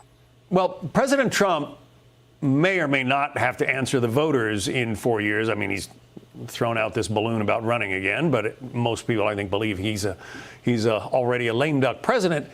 He has to, though, keep members of Congress happy, at the very least. Xi doesn't have to do that, does he? I mean, he is an iron-fisted leader in China. So doesn't he have the ability to be, I don't know, more aggressive than President Trump? I think that he once did when he was accumulating power from everybody else. But right now, he has near total accountability for what's gone wrong in China. And also, there is a lot of infighting at the top of the Communist Party, especially in the Chinese military, where it seems that his adversaries have now got the upper hand. But also, there's civilian infighting as well. And, yes, Donald Trump has all sorts of election deadlines, like 2 years from now in the midterms. But Xi Jinping has an election every day. And because there are no rules in that system, he can lose power at any day. So I suspect that every morning that he wakes up and he feels his fingers and his toes, I think he's pretty happy. So China is making allowances for some U.S. products to be imported without tariffs, right? Does that suggest that they are finding that it's not so easy to block U.S. products? Oh, absolutely. And, it's not just that they're reducing tariffs. For instance, President Trump reduced tariffs on electronic goods coming in from China. What China has done, which we learned from both the Reuters and the Financial Times reporting yesterday, is that there are no tariffs on certain categories of U.S. goods. So, for instance, aviation parts, semiconductors, medical devices, medicines, industrial chemicals, things that China can't get elsewhere. And they're just coming into China tariff-free. But the Chinese official statistics are that their economy grew 5.5% in the first quarter of this year. It suggests that things are pretty rosy there. Yeah, 5.4%. But when we're seeing underlying indicators, John, so for instance, price information from February and December, it shows that China is in a deflationary spiral. That's inconsistent with any notion of robust growth. Also, an official Chinese statistics showed that tax receipts declined 5.3% in the first quarter. That is certainly inconsistent with any sort of sense of above 5% growth. So I think the Chinese economy is contracting. And if it's not contracting, John, it's going to be contracting soon because deflation always kills economic growth. Well, isn't the danger that, if things get worse in China, and they've already got a real estate crisis, among other things, the things that you mentioned, if things get worse, isn't there a danger that they lash out at the outside world, maybe Taiwan, as a way of, relieving the pressure internally? Oh, absolutely. And in the last 3 weeks, we've seen provocative Chinese military activity directed not only against Taiwan, but also South Korea, Japan, Philippines, and Australia. Just a couple days ago, we learned that the Chinese unfurled the flag at Sandy Key. That is territory of the Philippines. This is an aggressive act, and it shows that China is becoming much more dangerous externally while it's having its problems internally. So if you were advising the White House, what would you tell the president to do when it comes to the tariff situation? Well, I think that President Trump needs to show will and determination. So instead of talking about reducing tariffs, I think that we need to start actually imposing some more costs. So, for instance, China's not taking Boeing aircraft deliveries. We flew back 3 737 MAXs from China that were about to be delivered. Well, if I were President Trump, I would say to Boeing, you can no longer provide services or parts to Chinese airlines, because that will ground the Chinese fleet. And I think that will bring the Chinese to heel fairly quickly. But we need to do some things that would be considered unthinkable. This is not the type of normal trade war that people are used to. This is looking like an all-encompassing struggle. So you advocate tough measures? Yeah, and when President Trump last week signaled conciliatory moves, the Chinese even got worse. And they were saying, well, no talks until the U.S. removes all tariffs. So our attempts at conciliation were just met with more belligerence on the part of the Chinese. So that can't be good. And that shows that tactic, although it sounds like it should work, is probably not working. Gordon Chang, keeping an eye on China for us. Gordon, thank you. Hey, everyone. Thank you for tuning in to the live show, ladies and gentlemen. Looks like China will be playing ball after all. After all, they will be playing ball. Looks like. Okay. Iran and this nuclear situation.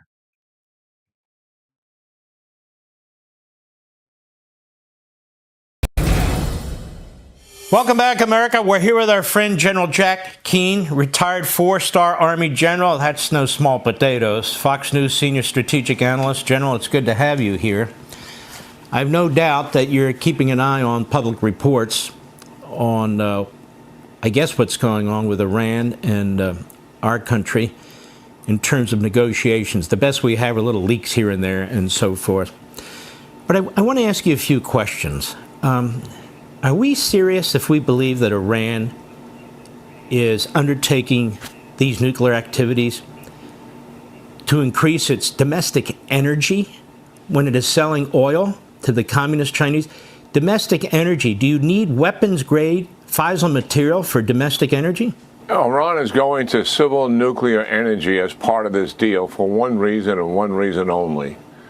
So they can graduate that program to a nuclear weapons program. That is where they is. What I find absolutely stunning about this, Mark, is the Obama administration, back prior to 2015, when they cut a deal with the Iranians, began on the exact same footing that the Trump administration is. You must dismantle the program. You must give up your enrichment uranium. You must destroy your advanced centrifuges, and you must give up your ballistic missiles. That was the start point. What they wound up with was something quite different. And it appears that we are on the same path. Quite amazing. And that path is, Iran, you can have civil nuclear power with lower yield enriched uranium, something less than 4%, which was in the Obama deal. This is what I'm told is being discussed. And that is supposedly not a nuclear weapons program. Mark, in 2025, this is a distinction that no longer has a difference between civilian nuclear power and Iran's nuclear weapons program. That's the reality of it. Why? Because Iran has advanced centrifuges and a manufacturing capability for them that in a matter of weeks can take this low-level enriched uranium for nuclear power purposes, and I mean in a few weeks, and have it at weapons grade, ready to build and deploy nuclear weapons. That is what we're facing. So to allow them to have, quote, civilian nuclear power, if that is really what's happening, that makes no sense given the reality of where Iran is today. And where is Iran today? They've basically lost most of their capacity on their ground-to-air missile systems. The Israelis took out most of it. It's a very poor country right now, thanks to President Trump's severe conditions that he's placed on them, as well as the Israelis hitting many of their gas lines. The people there hate the government, absolutely hate it. There is no popular will for that government. Their proxies are all on their backs. The United States, thanks to us. The Houthis are on their backs, thanks to the Israelis, Hamas, and Hezbollah. Nobody ever thought Hezbollah could be defeated. They've been defeated. What do you think is the mindset here? I'm quite concerned because any time that you at least start talking about this, there's a little group of people in the sort of the peanut gallery that go on about warmongers. I mean, you were a general, a 4-star general. You're not a warmonger, are you? You're concerned about what's going on, right? Oh, yeah, absolutely. I mean, when President Bush had decided the first week in December, 2 weeks after we toppled the Taliban, to go into Iraq, I was the 4-star in the meeting, not with him, but just among ourselves, and said, why? This doesn't make any sense. We're going after the Al-Qaeda. No. And most generals are not looking for a fight. They're looking to prevent a war. That is kind of where we come from in the United States. We reflect the values of the American people. But what you just read down the list of where Iran is exactly right. I would only add to that, their economy is really in a tank. And it has to do with their currency is out of sight. And in terms of its evaluation, and also inflation is in double digits, somewhere around close to 30%. So the impact on the people, to include the middle class and even the elites who are all supportive of the regime because they drive around in Mercedes-Benz, they wear designer clothes, jewelry, etc. All of that, the people are opposed to the direction Iran is taking. That is a reality. They are more vulnerable today than they have been in 44 years. So I think we have huge leverage here with them, one with increased sanctions, and two, the threat of an air attack joined by the United States and Israel together. We should not give up that leverage. Hey, Sean Hannity here. Hey. All of this has fallen on the Trump administration. The Russia-Ukraine situation didn't happen from 2016 to 2020, right?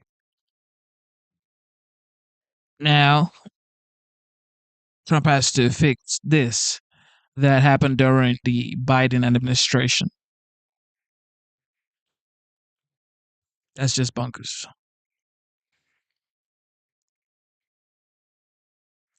And now, of course, Iran talking about nuclear. No, you cannot have nuclear. What? Nuclear weapons? The first things first in their mind is America. As soon as they get that nuclear weapon, that's the first thing. Because what? Hell no. But this is the world we're living in right now. Trump has to perform magic, basically. The United States continues offering. There's just so many things for him to do. There's absolutely a lot for him to get done. He has to perform magic, ladies and gentlemen. All right.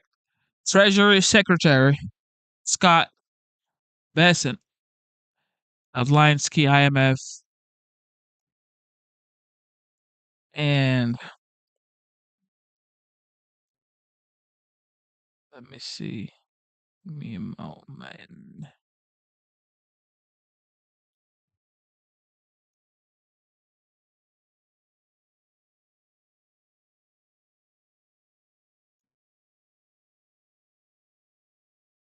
All right, I got the right video. All right, so here Scott outlines key IMF and World Bank reforms in major speech in global trade. Security guarantees and open markets, then our allies must step up with stronger commitments to shared defense. The initial actions from Europe on increased fiscal and defense spending are proof that the Trump administration's policies are indeed working. The Trump administration and the U.S. Treasury are committed to maintaining and expanding U.S. economic leadership in the world. This is especially true at the international financial institutions. The IMF and World Bank serve critical roles in the international system, and the Trump administration is eager to work with them so long as they can stay true to their missions. And under the status quo, they are falling short. The Bretton Woods institutions must step back from their sprawling and unfocused agendas, which have stifled their ability to deliver on their core mandates. Going forward, the Trump administration will leverage U.S. leadership and influence at these institutions and push them to accomplish their very important mandates. The United States will also demand that the management and staffs of these institutions be accountable for demonstrating real progress. I invite all of you to join us in working to refocus these institutions on their core missions. It is in our collective interest to do so. The IMF. First, we must make the IMF again. The IMF's mission is to promote international monetary cooperation, facilitate the balanced growth of international trade, encourage economic growth, and discourage harmful policies like competitive exchange rate depreciation. These are crucially important functions to support the U.S.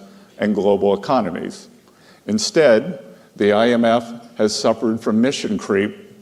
The IMF was once unwavering in its mission of promoting global monetary cooperation and financial stability. Now it devotes disproportionate time and resources to work on climate change, gender, and social issues. Whoa. These issues are not the IMF's mission. And the IMF's focus in these areas is crowding out its work on critical macroeconomic issues. The IMF must be a brutal truth teller and not just to some members. Today, the IMF has been whistling past the graveyard. Its 2024 external sector report was entitled Imbalances Receding.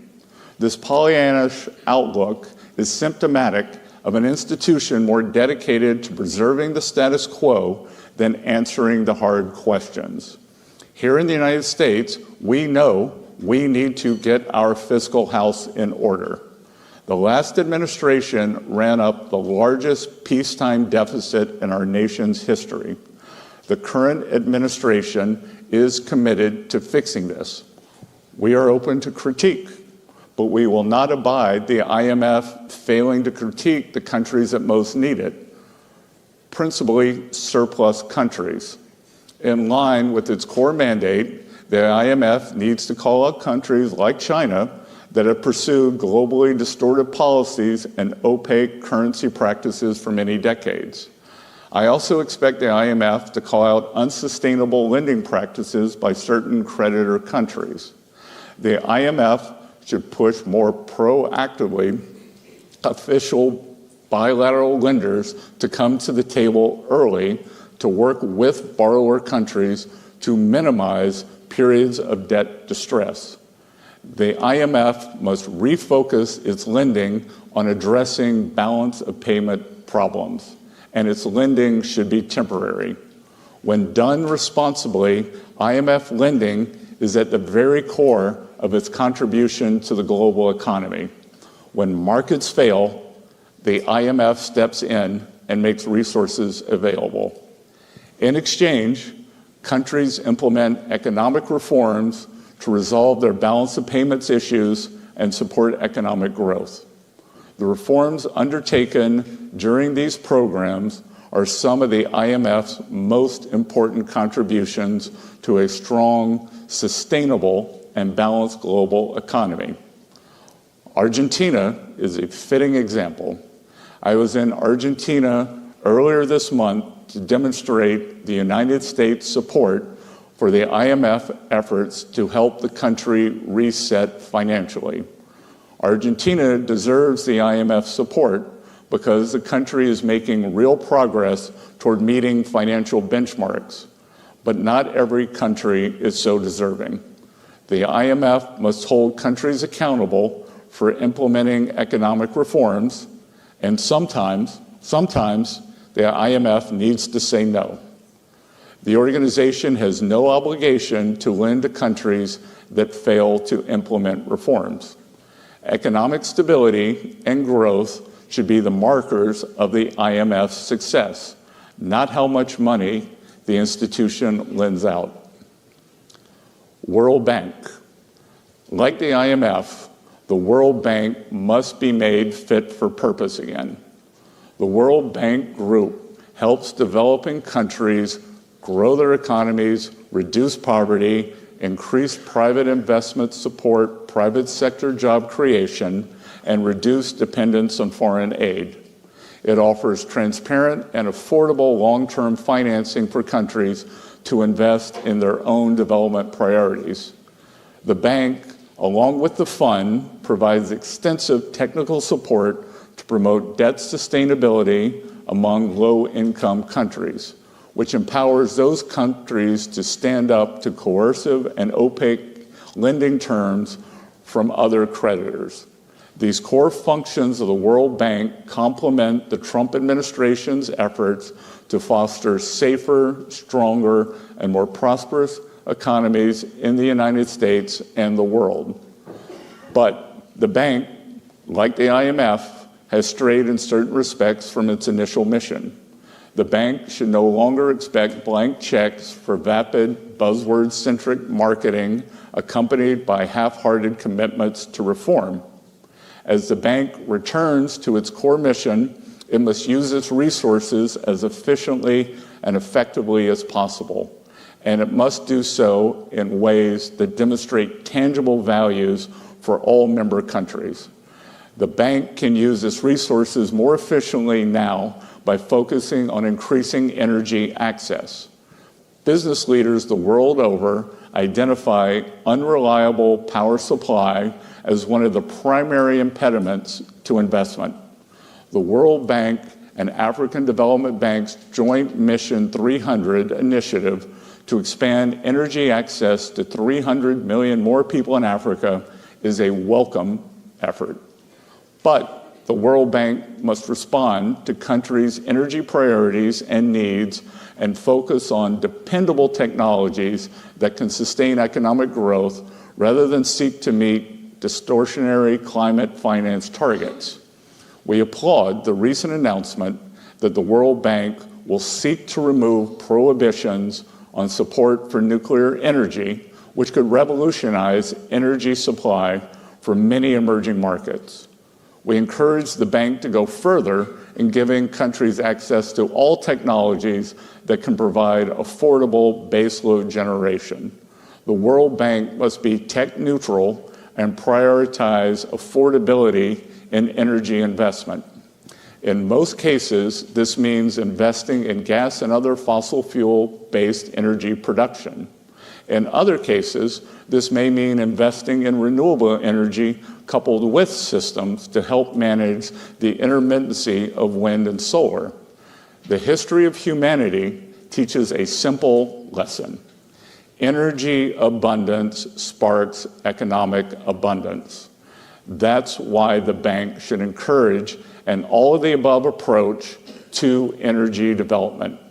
Such an approach will make World Bank financing more effective, and it will reconnect the bank to its core mission of economic growth and poverty alleviation. In addition to increasing energy access, the World Bank can use its resources more effectively by starting to apply its graduation policy. This would allow the bank to focus on lending to poorer, less creditworthy countries. This is where World Bank support makes the biggest difference for poverty and growth. Instead, the World Bank continues to lend every year to countries that have met the criteria to graduate from World Bank borrowing. There is no justification for this continued lending. It siphons off resources from higher priorities and crowds out the development of private markets. It also disincentivizes countries' efforts to move away from dependency on the World Bank and toward job-rich, private sector-led growth. Going forward, the bank must set firm graduation timelines for countries that have long since met the graduation.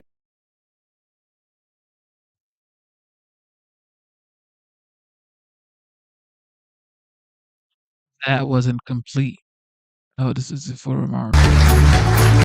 Is serious on less dependence on export long since met the graduation criteria.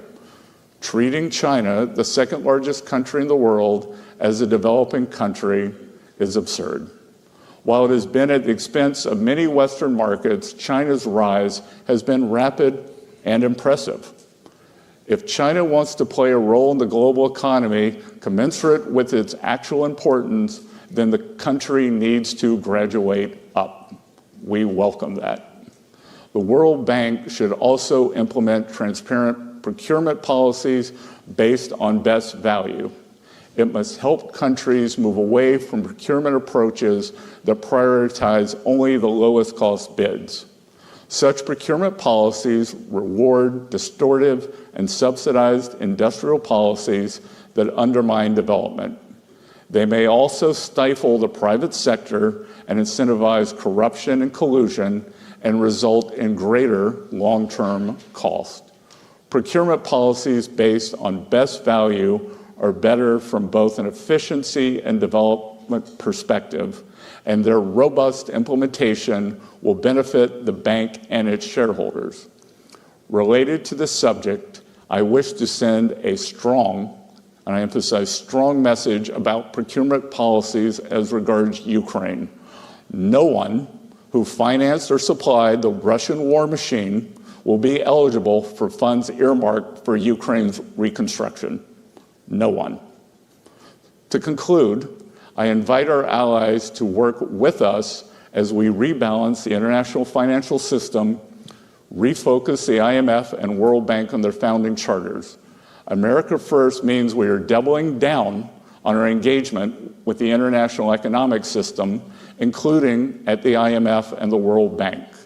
A more sustainable economic system will be one that better serves the interests of the United States and all the other participants in the system. We look forward to working with all of you in this endeavor. Thank you.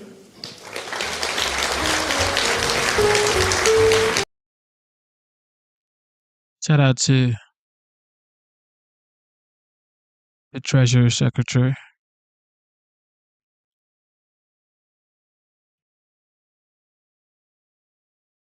Oh, we had another one right here.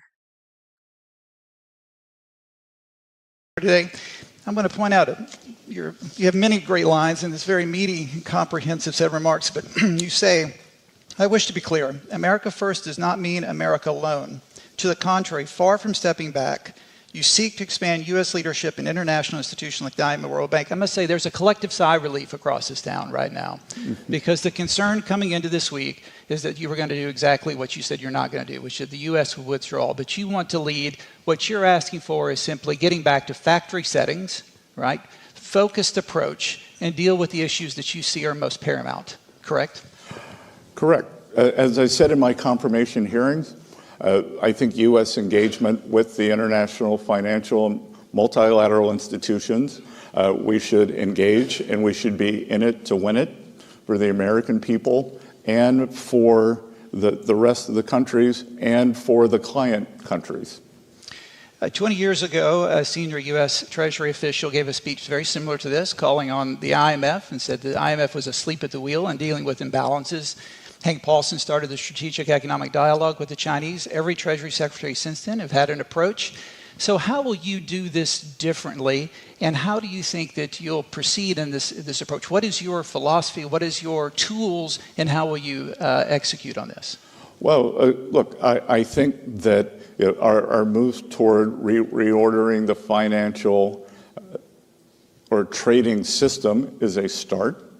I think that today, as I reaffirm our engagement, but set up a list of core principles and back to basics for the institutions, and again, being from the private sector, we want to see results, and we want to see timelines. that, as you and I were talking about backstage, global rebalancing has been a topic for more than 20 years. Long time. And it's some countries may have a 100-year perspective. We don't. Right. China obviously is an important part of this administration's foreign and economic policy.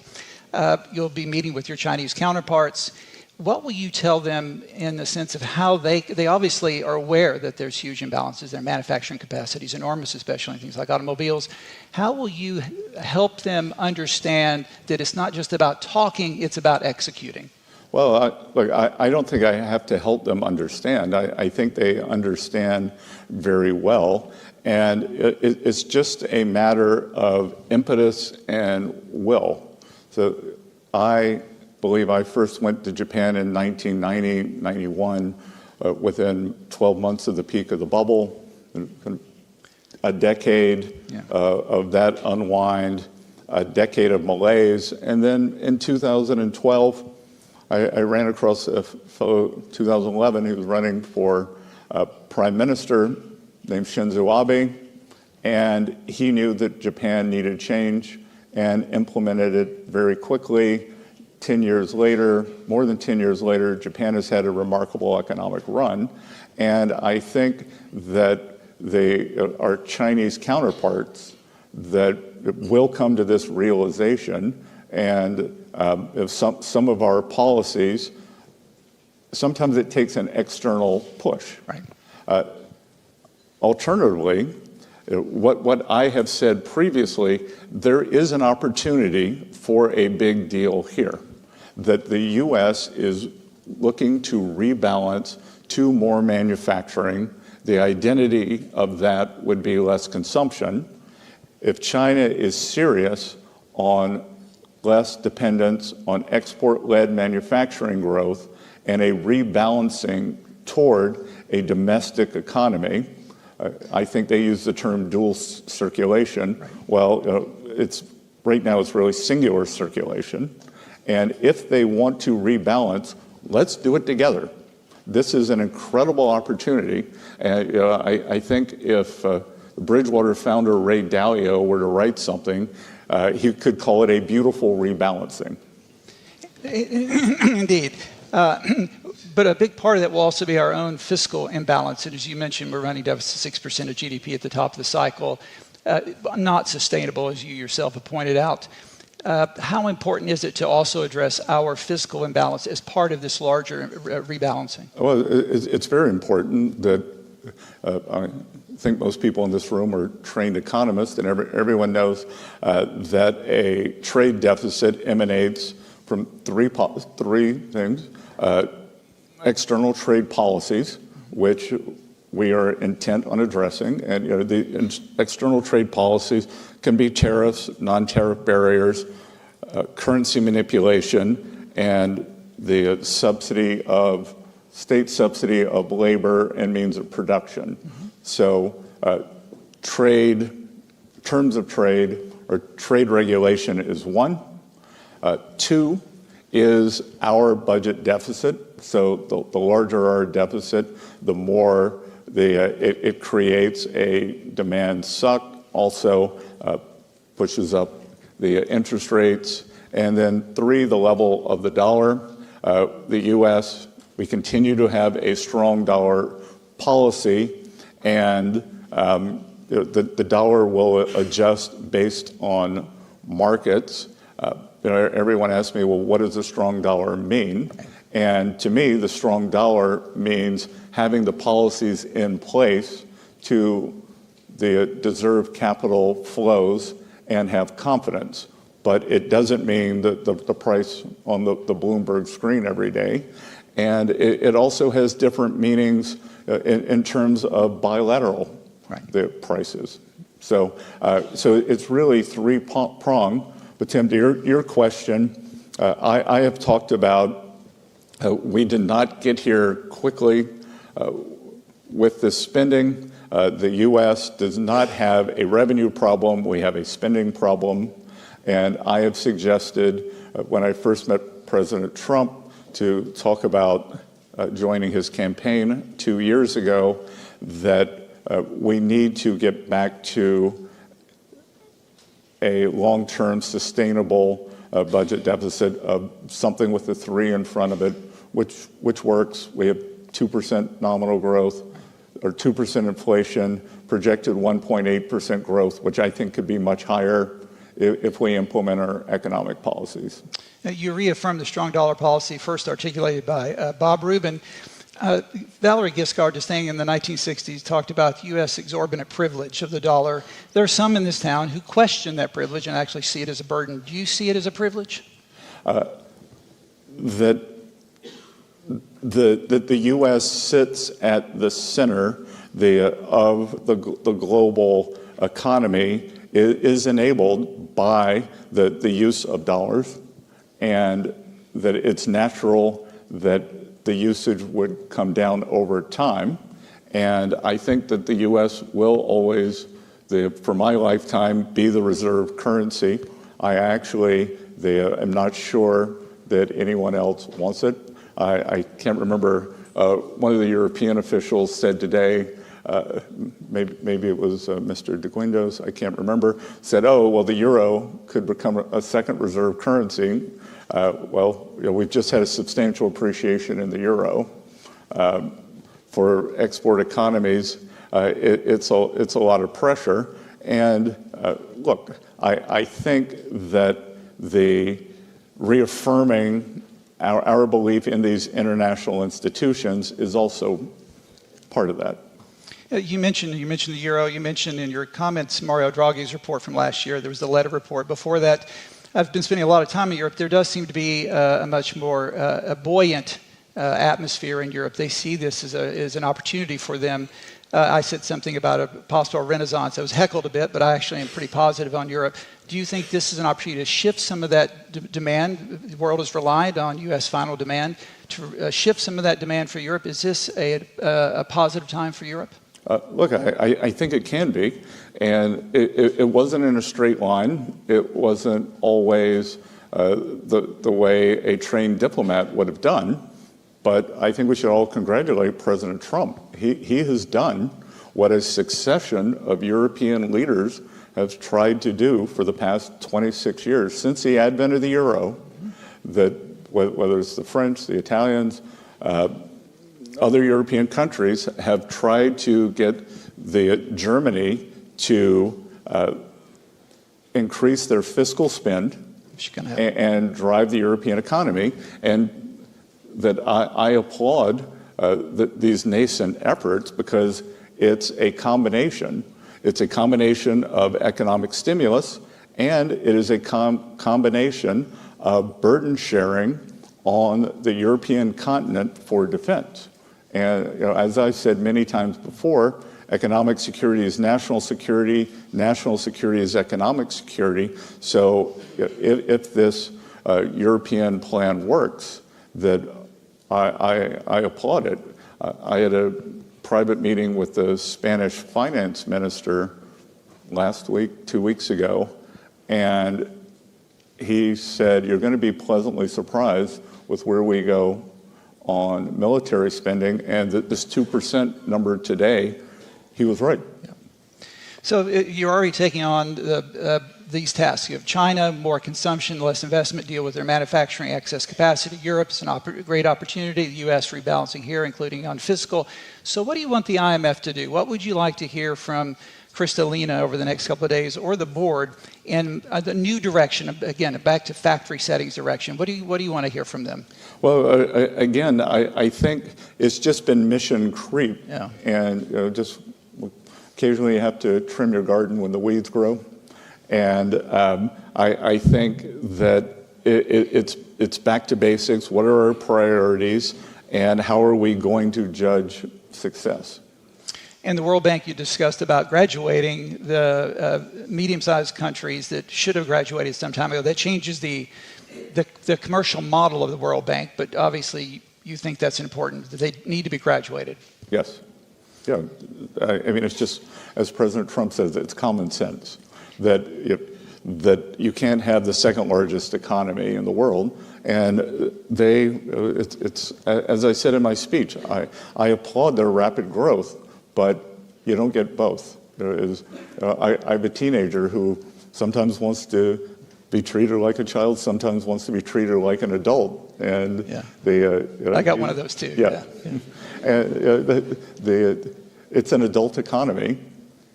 You mentioned energy, specifically nuclear, during the campaign, and since you've become secretary, you've talked about energy production is one of your important legs. The U.S. produces about 13 million barrels of oil a day, the largest producer in the world. What more do we need to do here, and how can the World Bank, what do they need to do more to encourage fossil fuels as well as nuclear, and I assume all the above? Yeah, look, the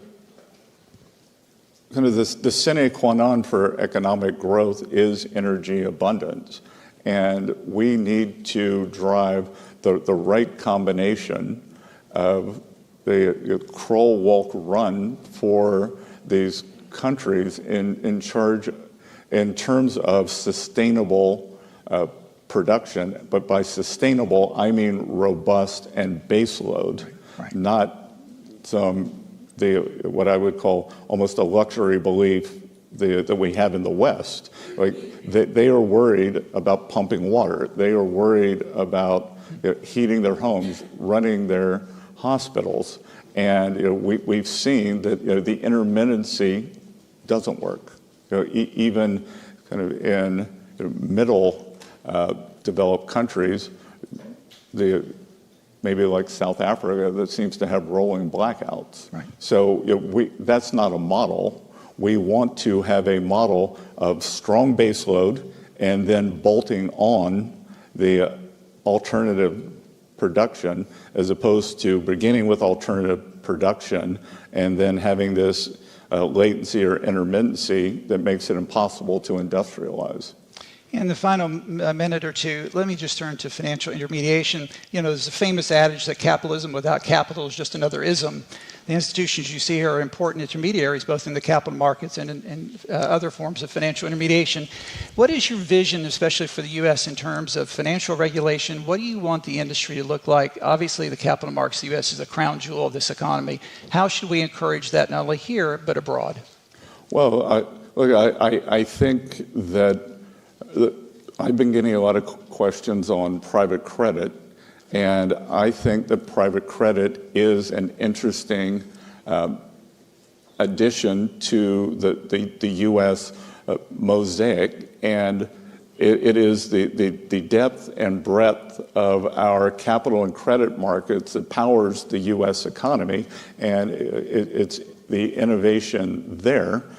I think that private credit's a very new and interesting part, but it is happening outside of the regulated ecosystem. Right.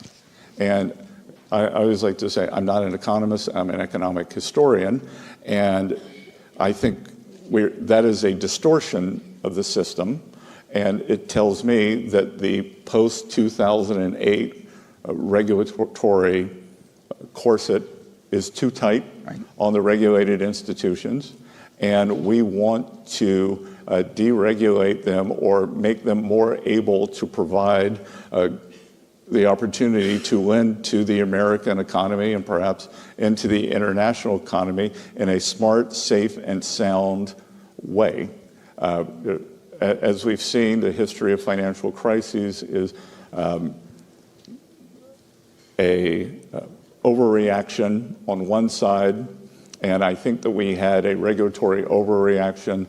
I convened something in the U.S. called FSOC, the Financial Stability Oversight Council, which convenes the regulators, and I think through partnership with the 3 U.S. banking regulators, Federal Reserve, Controller of the Currency, and the FDIC, we can come up with a system that makes the regulated financial system prosper again. And what the U.S. has that is different than most other G7 countries is just the number of financial institutions. We don't have 5 big banks, 3 big banks. And in the U.S., the community and small banks, which are provides 70% of agricultural lending, 40% of small business lending, 40% of real estate lending. And in the U.S., we've had this incredible boom on Wall Street. I think Wall Street can continue doing well. But I think it's Main Street's turn to share in the prosperity. And I think it was the pullback by the small banks, the post the GFC, that's kind of created this stagnation on Main Street. And we're determined to fix that. Mr. Secretary, I always say Treasury is the sober voice of reason. What we've heard today from you is a sober voice of reason. We wish you all the best. Ladies and gentlemen, a round of applause for Treasury Secretary. Thank you for being here. God bless you. Instead of looking for perfection, seek for consistency. Never give up on yourself. Never give up on your dreams. Never give up on God. Believe in yourself. Believe in your dreams. Believe in God. All right. Thank you to the veterans. Thank you to anybody serving in the military. You protect the homeland. God bless you. Thank you so much. And with that being said, we have come to the end of the live stream. God bless you, C. Shelley, and everybody tuned in. God bless you. Who else? Yes. God bless y'all. All right. Double tap your screen, subscribe to the channel, and also join us here because we go live here. All right. So God bless you guys. Thank you so much. See you soon.